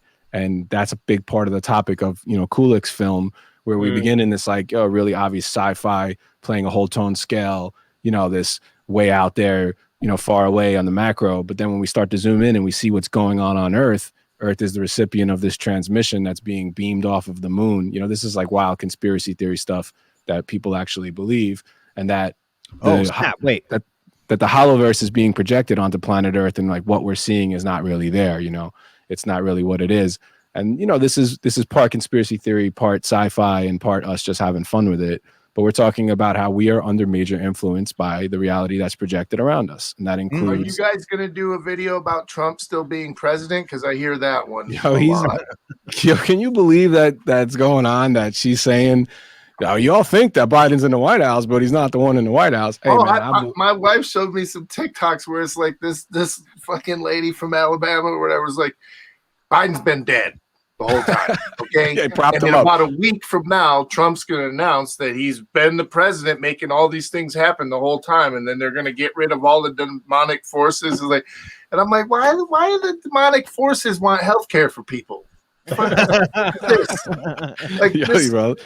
All this Breaking makes it about down. as much sense as a velvet painting of a whale and a dolphin getting it on. What the fuck is going on here? Like, and there's a lot of people that are deeply rooted in this, like deeply, like full on, ready to go storm the Capitol, that type of shit. Exactly. Like, and we're talking about it. We're talking about exactly that. You know, mass influence, people's reality being messed with. You could call it, you know, the evil, this, that, and the other from far away, but we don't need to look much further than our own backyard to find that there are certainly evil people driving the ship of the things that we see on the little rectangle in our living room every day. If we didn't enter into a bizarro alternate timeline at some point, then I have no explanation for what the fuck's happening. This is what we call the holes in the Hollowverse. That is the title of an EP of ours and a track, and we're talking about exactly that. Regroup, get together, and shift back to the good one. Or maybe this is a learning process for us to see. You know, that's like very fair of you we as need well. a little more unity. You know, like I actually not launching into politics any further than I just did, but just like I saw a Republican senator up in the Congress, standing up in Congress, being like, you know, we're supposed to represent the working class. Like, so like maybe that's going to start pushing some of this shit around where it's like there would be a choice in a president rather than like how weird it's getting. Yeah, I mean, whatever, that's whatever. But like, sorry, I don't That's think the whole point of the World Transformation Force, Lee. We got to bring it back. Right? I mean, I thought that kind of does bring it back. Like, you know, people should get along if you have different political views. Yeah. You know, like sometimes your team loses. I'm a Lions fan. I'm used this to goes back. This goes. Your team always loses, dog. And gosh, I really hope you're not a Pistons fan too, and also all things Detroit. Sorry, Tigers fan, man. Oof. And that's part of the beauty of being from Detroit. You learn to enjoy losing sometimes. Sometimes it's just the fact that you were invited to the game. Oh, yep. See? But seriously though, like I watched this past year in the election and COVID polarize people so much. Mm-hmm. And it's a strange phenomenon because literally we're supposed to all be, you know, at least the four of us are all Americans. And like, we're all people and we are usually nice. So it's a strange thing. I'm moving to Texas here.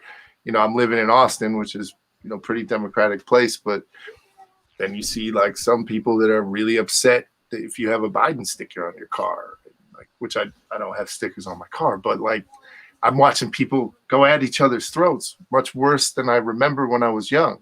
When one party would win. You know, the stress levels are just much higher. Like COVID, regardless of if you believe in COVID being real or like, you know, any of like if you're on whatever political side of it, like the stress level for everybody is raised significantly, right? Like just the collective feeling of stress, you know. And that leads to a lot of people. And look, we were already heading in that direction before COVID. So now you have this whole other level of like of stress beyond what was created by our last president, but or tapped into by our past president.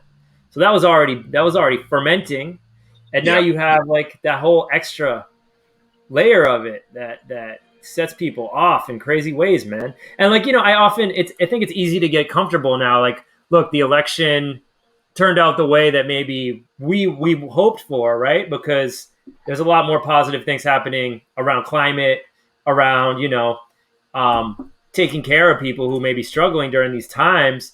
But it doesn't mean that everything's okay now, right? Like there's still all these problems are still there, and we know that politically both sides are influenced by these same forces we were talking about before. So it's like it's easy to let our guard down, but at this time we have to be focusing on just as much on like that idea of how are we going to keep pushing change? How are we going to keep looking at this idea of radical love that we talk about and radical change that we talk about on the World Transformation Force? Like, how can we continue to be that and push for that? Well said. Well said. I mean, musicians, producers, artist types, we're usually on that vibe, So yeah, absolutely. You go to another place in the world, and like I've actually just told people, like in broken whatever language I'm speaking to them, like, nah, I can't be that way. I'm a musician, and they understand what I'm saying. Like we all get along with most people. We usually respect people of other cultures. There's a certain level of empathy built into artists. I guess that's what it is. For sure. But I've actually like shut people down and just been like, nah, man, that can't be me because I'm a musician, and like cats get it. Yeah. And also makes you unhireable for real jobs. Oh, absolutely. World's worst employee right here. Tried it. My early 20s, it was just fired. This guy. I was under the impression that you were just at one time an incredible used car salesman.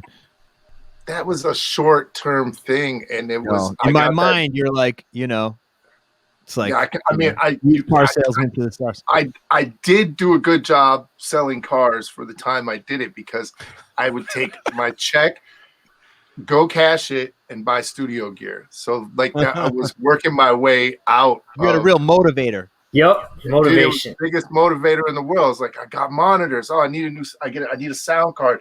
I bought a synth. Yeah, so like I hit it hard, but I was working like 60, 65 hours a week. I was living with Seth at this time, and the job I got was like Jason Huvar, who runs the festival, got me a job, an interview. He didn't get me the job. He got me an interview at his dad's dealership north of town. But he's like, it's a long drive, dude. It's like 50 minutes. But I went out there and smashed the interview, but I still had to make that drive there and back every day. And I was living with Seth. So if you see where this is going, I woke up one morning, no joke, with a concrete truck coming head on at me on the road. And I had to go, yeah. So we would push it, because Crossan lived 1 mile, not even, up the road. And it was like his place or ours, mostly ours, because Ryan didn't like to have to clean up his place. And that's where Seth and I had this weird little club that had a name in Detroit called Tesh Club. And then I remember it like becoming like a thing where the parties would shut down, and I'd hear people talking like, you going up to Tesh Club later? And I'd be like, it's my house. I'm not going up there unless I invite you. Fuck are you talking about, man? And then there was a neighborhood petition to get us kicked out and stuff, but we didn't bother anybody. Maybe a little bass coming from the basement, but yeah, they call it the basement. That's right. And but that time for me, and like also for younger people, like you want to make it in music. Like Seth used to come downstairs and wake me up, and I would be laying face down on my MIDI controller, passed out because I was so tired. So I'm working like 65 hours a week, and then I put in another 30 on music. So like I would work till 2 a.m. and wake up at 6 and go work all day. And I was tired almost the whole time. So like, I had to, my parents didn't go, here, have a studio. Like all the people I met in LA. I'm like, yo, dog, your parents just gave you that shit? But I'm not all the people. I'm making a joke. Hey, man, we had our studio in my parents' basement at one point. True. Don't get it twisted. You had to, yeah. I mean, We had to. That's like rent, time served. Yeah, because we couldn't afford to rent a studio for ourselves. renting gear when you're young is an impossibility, man. Like you have to work your way up to that. I had a house that I could put a studio in, but I had to pay for that house, so it's hard to get gear. We bought all our own gear, but from DJing at bar mitzvahs and totally. shopping That's malls. what I'm saying. That's what I'm saying. I gotta tell you, I got the same fucking story. Honestly, like I'm the youngest of 5. My parents, like when everybody bounced, I was like, "Yo, I'm taking over this whole floor." Took the last bedroom. My brother bounced, and then DJing shit that I don't ever want to talk about again. The worst parties in the world. Yo, this shit drained me. It sucked my soul to play weddings and all of that nonsense, but it's just part of the skill set. Like I know how to do it, and it pays better than any other thing that was going on at the time. Actually, I got a no request tattoo from the trauma. Yeah, I was just extremely.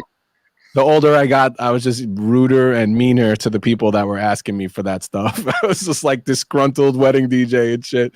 But that's where almost so much of the stuff that I still have to this day, like if it wasn't for that, I wasn't buying synths. Like long story short, that's pretty much how I made it. There's a lot of gear in there too. There's a lot of gear. That's a lot of weddings. That's a lot of bar mitzvahs. Half and half, Wait, I want to just spin things back. I want to rewind for a second because this is a question that's been burning on the tip of my tongue. And Phil, this is more a Lee question, but Phil, please feel free to join in. Lee Baron or Sebring convertible? You're gonna how far back are you gonna go? I'd stay away from all the Sebrings, but if you can go get an old school old LeBaron convertible.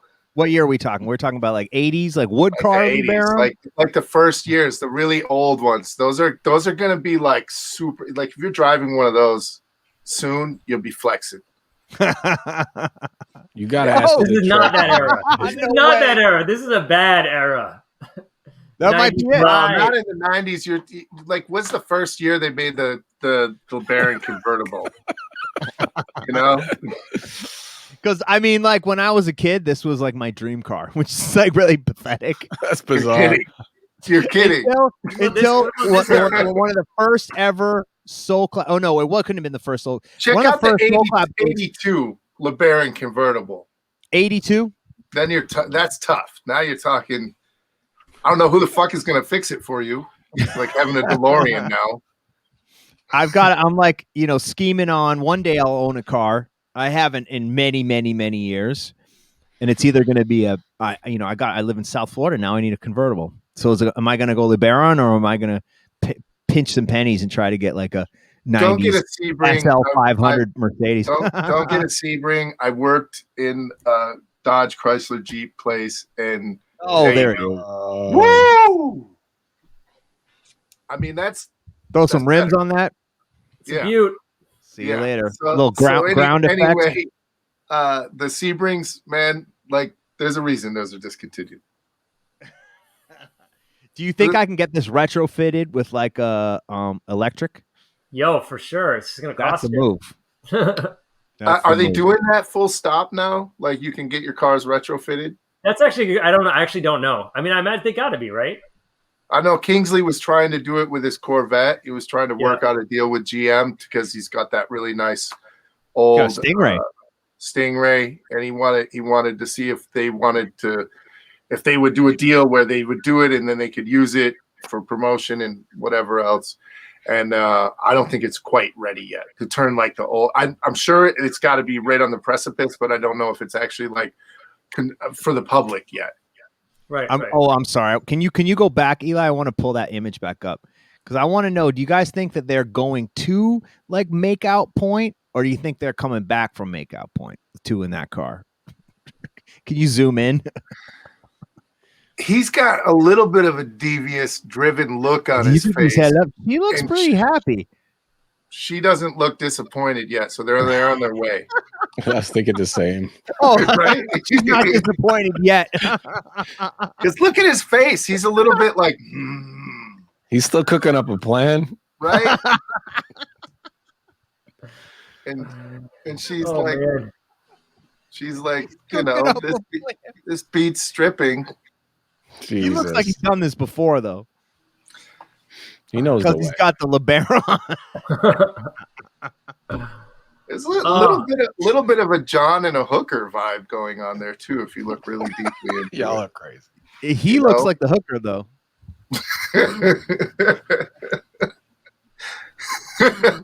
That's a weird photo for those guys to choose as their main advertisement back then. Especially the color. Yeah, yellow with the guy with a kind of a yellow on brown. Pretty colors. Those are pee and poo colors. Pee and poo. Chuck, you should get one of those. You should totally get one of these. You got it, dude. Anyone in South Florida, get at me. Aren't you supposed to get a Mustang convertible? Isn't that the rule? Isn't that what you're supposed to be getting for Florida? Oh, what? That because that's the vibe down here? Yeah, man. I mean, I was down in the Keys over the weekend. I saw a pretty sick. What was Nima's car there, Lee?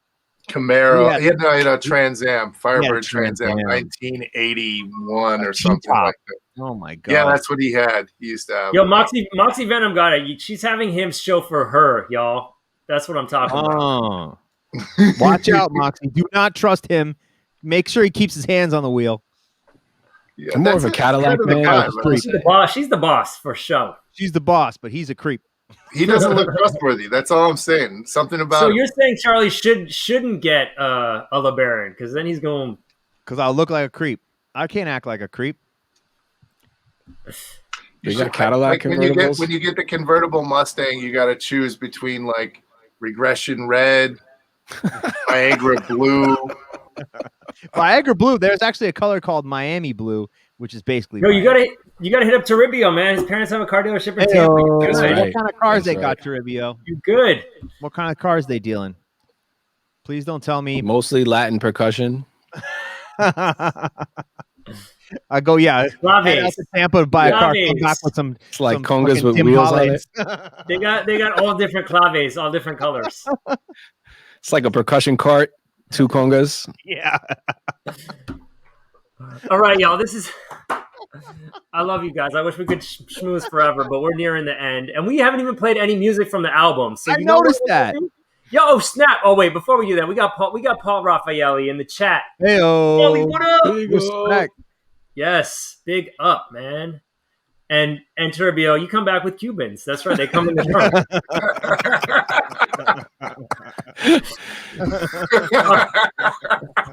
Yo. So yeah, I think let's close. This is great. We can actually combine our Bandcamp Song of the Week segment with our Vinyl Thoughts segment. Oh, that's great. This is Bandcamp Friday tomorrow, so it's the perfect time.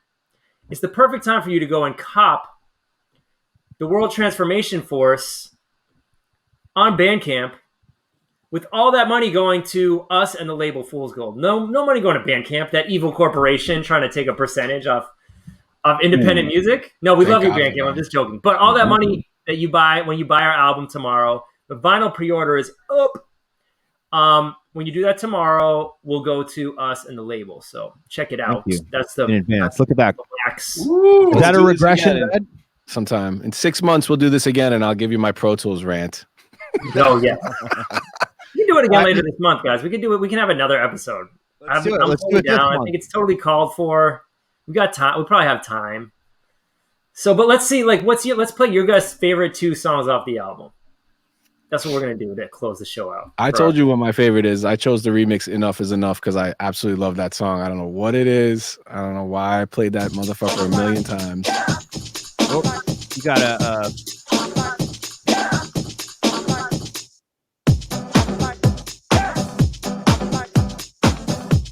Yeah, this one's the jam.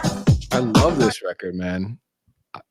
Wait a second, though. I forgot to play the Bandcamp Song of the Week. I just wanted to show off that we had James Earl Jones do our Bandcamp Song of the Week. That's very nice of him. Thank you, Mr. Jones.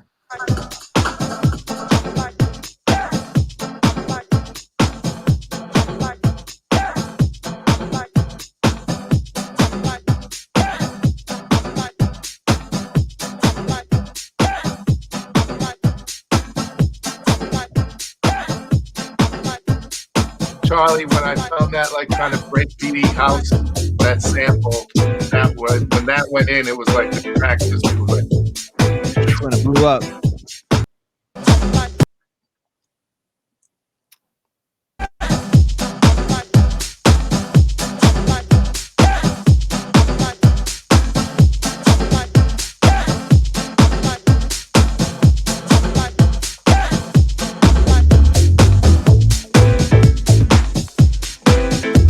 There's some visuals that we had in this week. I'm not sure if you've seen these.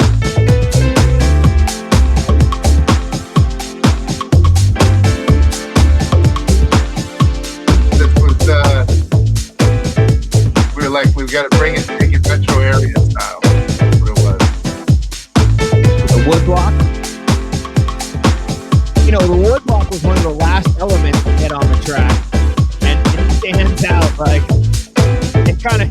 Maybe that's similar to what you were talking about, Phil, where like a little vocal hiccup turns into like the right at the heart of the thing. Yeah. Yeah, I love that track. I don't know what it is. I mean, I guess it's just like really nice keys and musical elements and stuff. You know, I was working on it this week doing this remix and just had a blast like figuring out what the keys were and playing those chords and everything. Fucking love the bass line. I mean, I just enjoyed that one so much. Thank you for doing that, Phil. Yeah, Lee, I don't know if you are in the know, but yeah, Phil turned out a pretty cool remix of that one, and that's gonna be coming down the pipeline. Can I hear it? Yeah, I'll send it to you right after this. Thank you, buddy. Yeah, that'd be great. You got to unmute yourself. He's saying all kinds of We have a Phil remix, we have a Seth remix, and we have a Lost Souls of Saturn remix. This is what I heard. That's right. That's right. Yeah, we're doing. You heard it here first. It was funny because we were on this email thread. I'm gonna be totally candid right now. We were on this email thread with J-Mac, and it was like, so, like, what do you guys want to do? And then it was like, well, I was like, well, we should either do one each, or we should do a collabo one. And then Seth was like, fuck it, I'm all about it. And then it just like, and then everybody misunderstanding each other turned into like, all right, we're doing 3 of them. I was like, no, you maniac. I was saying one or the other. But anyway, solid. We're gonna do the Nona Hendrix one. Nice. As the collabo, because we're into that kind of like spoken word with lots of weird pads and mysterious keys and shit, and working with legends. So that one appeals to us. I actually was like, this might be one that I would choose to remix too, because it was. Come on, Lee. When did it do? You know, I think it's there's a little flexibility, but sometime in the next chunk. No South, no East, no West. No democracy, no constitution. No Senate, no Congress, no states, no cities, nothing. What if there was no America? Gone. No longer relevant. Not even. Chat room agrees, Lee. Okay. Now you gotta do it. Now awaiting. Well, I'm gonna pick a different one though. You guys doing that one? I mean, there's plenty. I've already got the parts, so it'll be easy. No, follow your bliss, man. Follow your heart. I like Tough as Funk as well. That's sick. That was tough for me to pick too as well, because I really love that shit as well. But I don't know. What if we didn't have a word for hate? Lee, what was your favorite track? We're gonna close with that one. I mean, I have to pick Back to Love. Okay. I have to. No I mean, doubt. Love Yourself is also one of my favorites. I kind of, in the process, fell in love with all of them. But Back to Love is like, it's just nice. Is Dez doing his thing at his best. And I think, the track was so strong that before he even played any of the keys, that it was mostly there. And then we worked on that vocal hook, and it was nice that one like was a nice progression from all of us kind of giving our input until it turned into a mega hook, I love it when that happens. Yeah. Yeah, that was talking about collaboration. That one was like the ultimate meeting of the minds.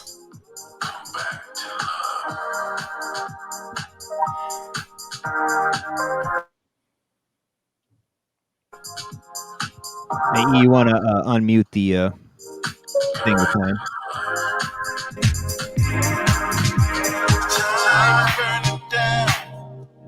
The moment is now. Too much hate running around. Gotta come back to love. Come back to love. Yeah, I so enjoyed working on this. I can't even tell you. This shit is such a bomb. I'm so glad you did, man, because I never for a second said anything otherwise. Every time I was asked about it, I was like just telling people how good I thought the album was and how good it's gonna do and how it's gonna resonate with people. I also love this one because we kind of shot for the Cassius type vibe because we're all huge fans. Rest in peace, Dar. Like, it was in a way, it was an ode to him as well because he passed. I can see that. More of that.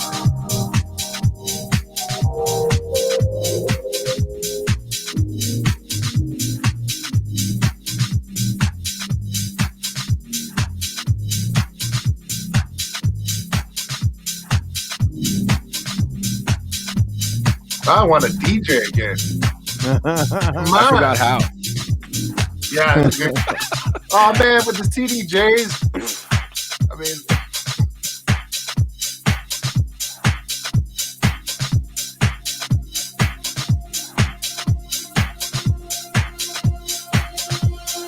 time keeps turning present to your soul. Life's worth more than any present. You got wax of this? Yeah, the pre-orders, the vinyl pre-orders are out right now. It's going to be coming soon. All right, I'll hit up somebody to send me some. Oh, yeah. Wow, what's up with that? The wax has got the crazy splatter on all of them? Yep, we got the crazy splatter. We got the crazy art direction. Gatefold with some really special artwork on the inside. That's dope, man. We call it the ink blot. We call it the Rorschach effect on the vinyl. Nice one. I gotta have that in the collection, man. Holy shit! For sure. I want a copy for sure, and then I want the gold one when we get it too. Oh yeah. I'm gonna drive you to the Grammys in my Chrysler LeBaron. And the LeBaron. You gotta keep your hands to yourself, though, Phil. Turning heads. Hands on the wheel. I'm more of a Cadillac man myself, but hey, you know. I would strongly suggest if you're gonna go old school convertible to think of a Cadillac too. I would. I had an '84 sedan DeVille. It was the greatest thing I ever had in my whole life. Better than any synth, I tell you. High praise. Yeah, man. All right, gentlemen. Thank you so much for joining us for a schmooze. I'm serious. Let's try to do this at least for part of an episode later in the month too. I think there's more stuff to talk about. So, Absolutely. Okay. We shall reach out, continue the convo. And I still think we should do our vinyl thoughts. Okay, we'll do a real vinyl thought, right? Real vinyl thoughts. Real vinyl thoughts, and I'm just going to pull this in the frame. Let's end with an old Lee Curtis number. This is from City Fox #1. Just a reminder, ladies and gentlemen, that Lee Curtis not only had the first Wolf and Lamb music, but the first ever City Fox release. We're going to play Reverse Caress. And look at this. This is a signed copy. It says, "To the clap. Keep fucking clapping." That's nice, man. Brilliant. and they have. All right, gentlemen. We'll see you guys soon. Okay. Out here in Good the metaverse and hopefully in 3D IRL soon too. That would be wonderful. I've still never met Phil in person. We might have hung out once. Okay, we might have. Not too late, boys. I have some serious head injuries that are ongoing. Give them to myself. I used to give them to myself like every weekend. So heavy smoker. All right, boys. Peace. All right. Thank you so much for guys. joining us on the schmooze. Yeah, man. Next week on the schmooze we got we're gonna continue the album release celebration. We have XL Middleton and Harriet Brown to LA two of LA's finest. They're both collaborators on the album. XL is also one of the leaders of the modern funk scene, so it's a real honor to have XL.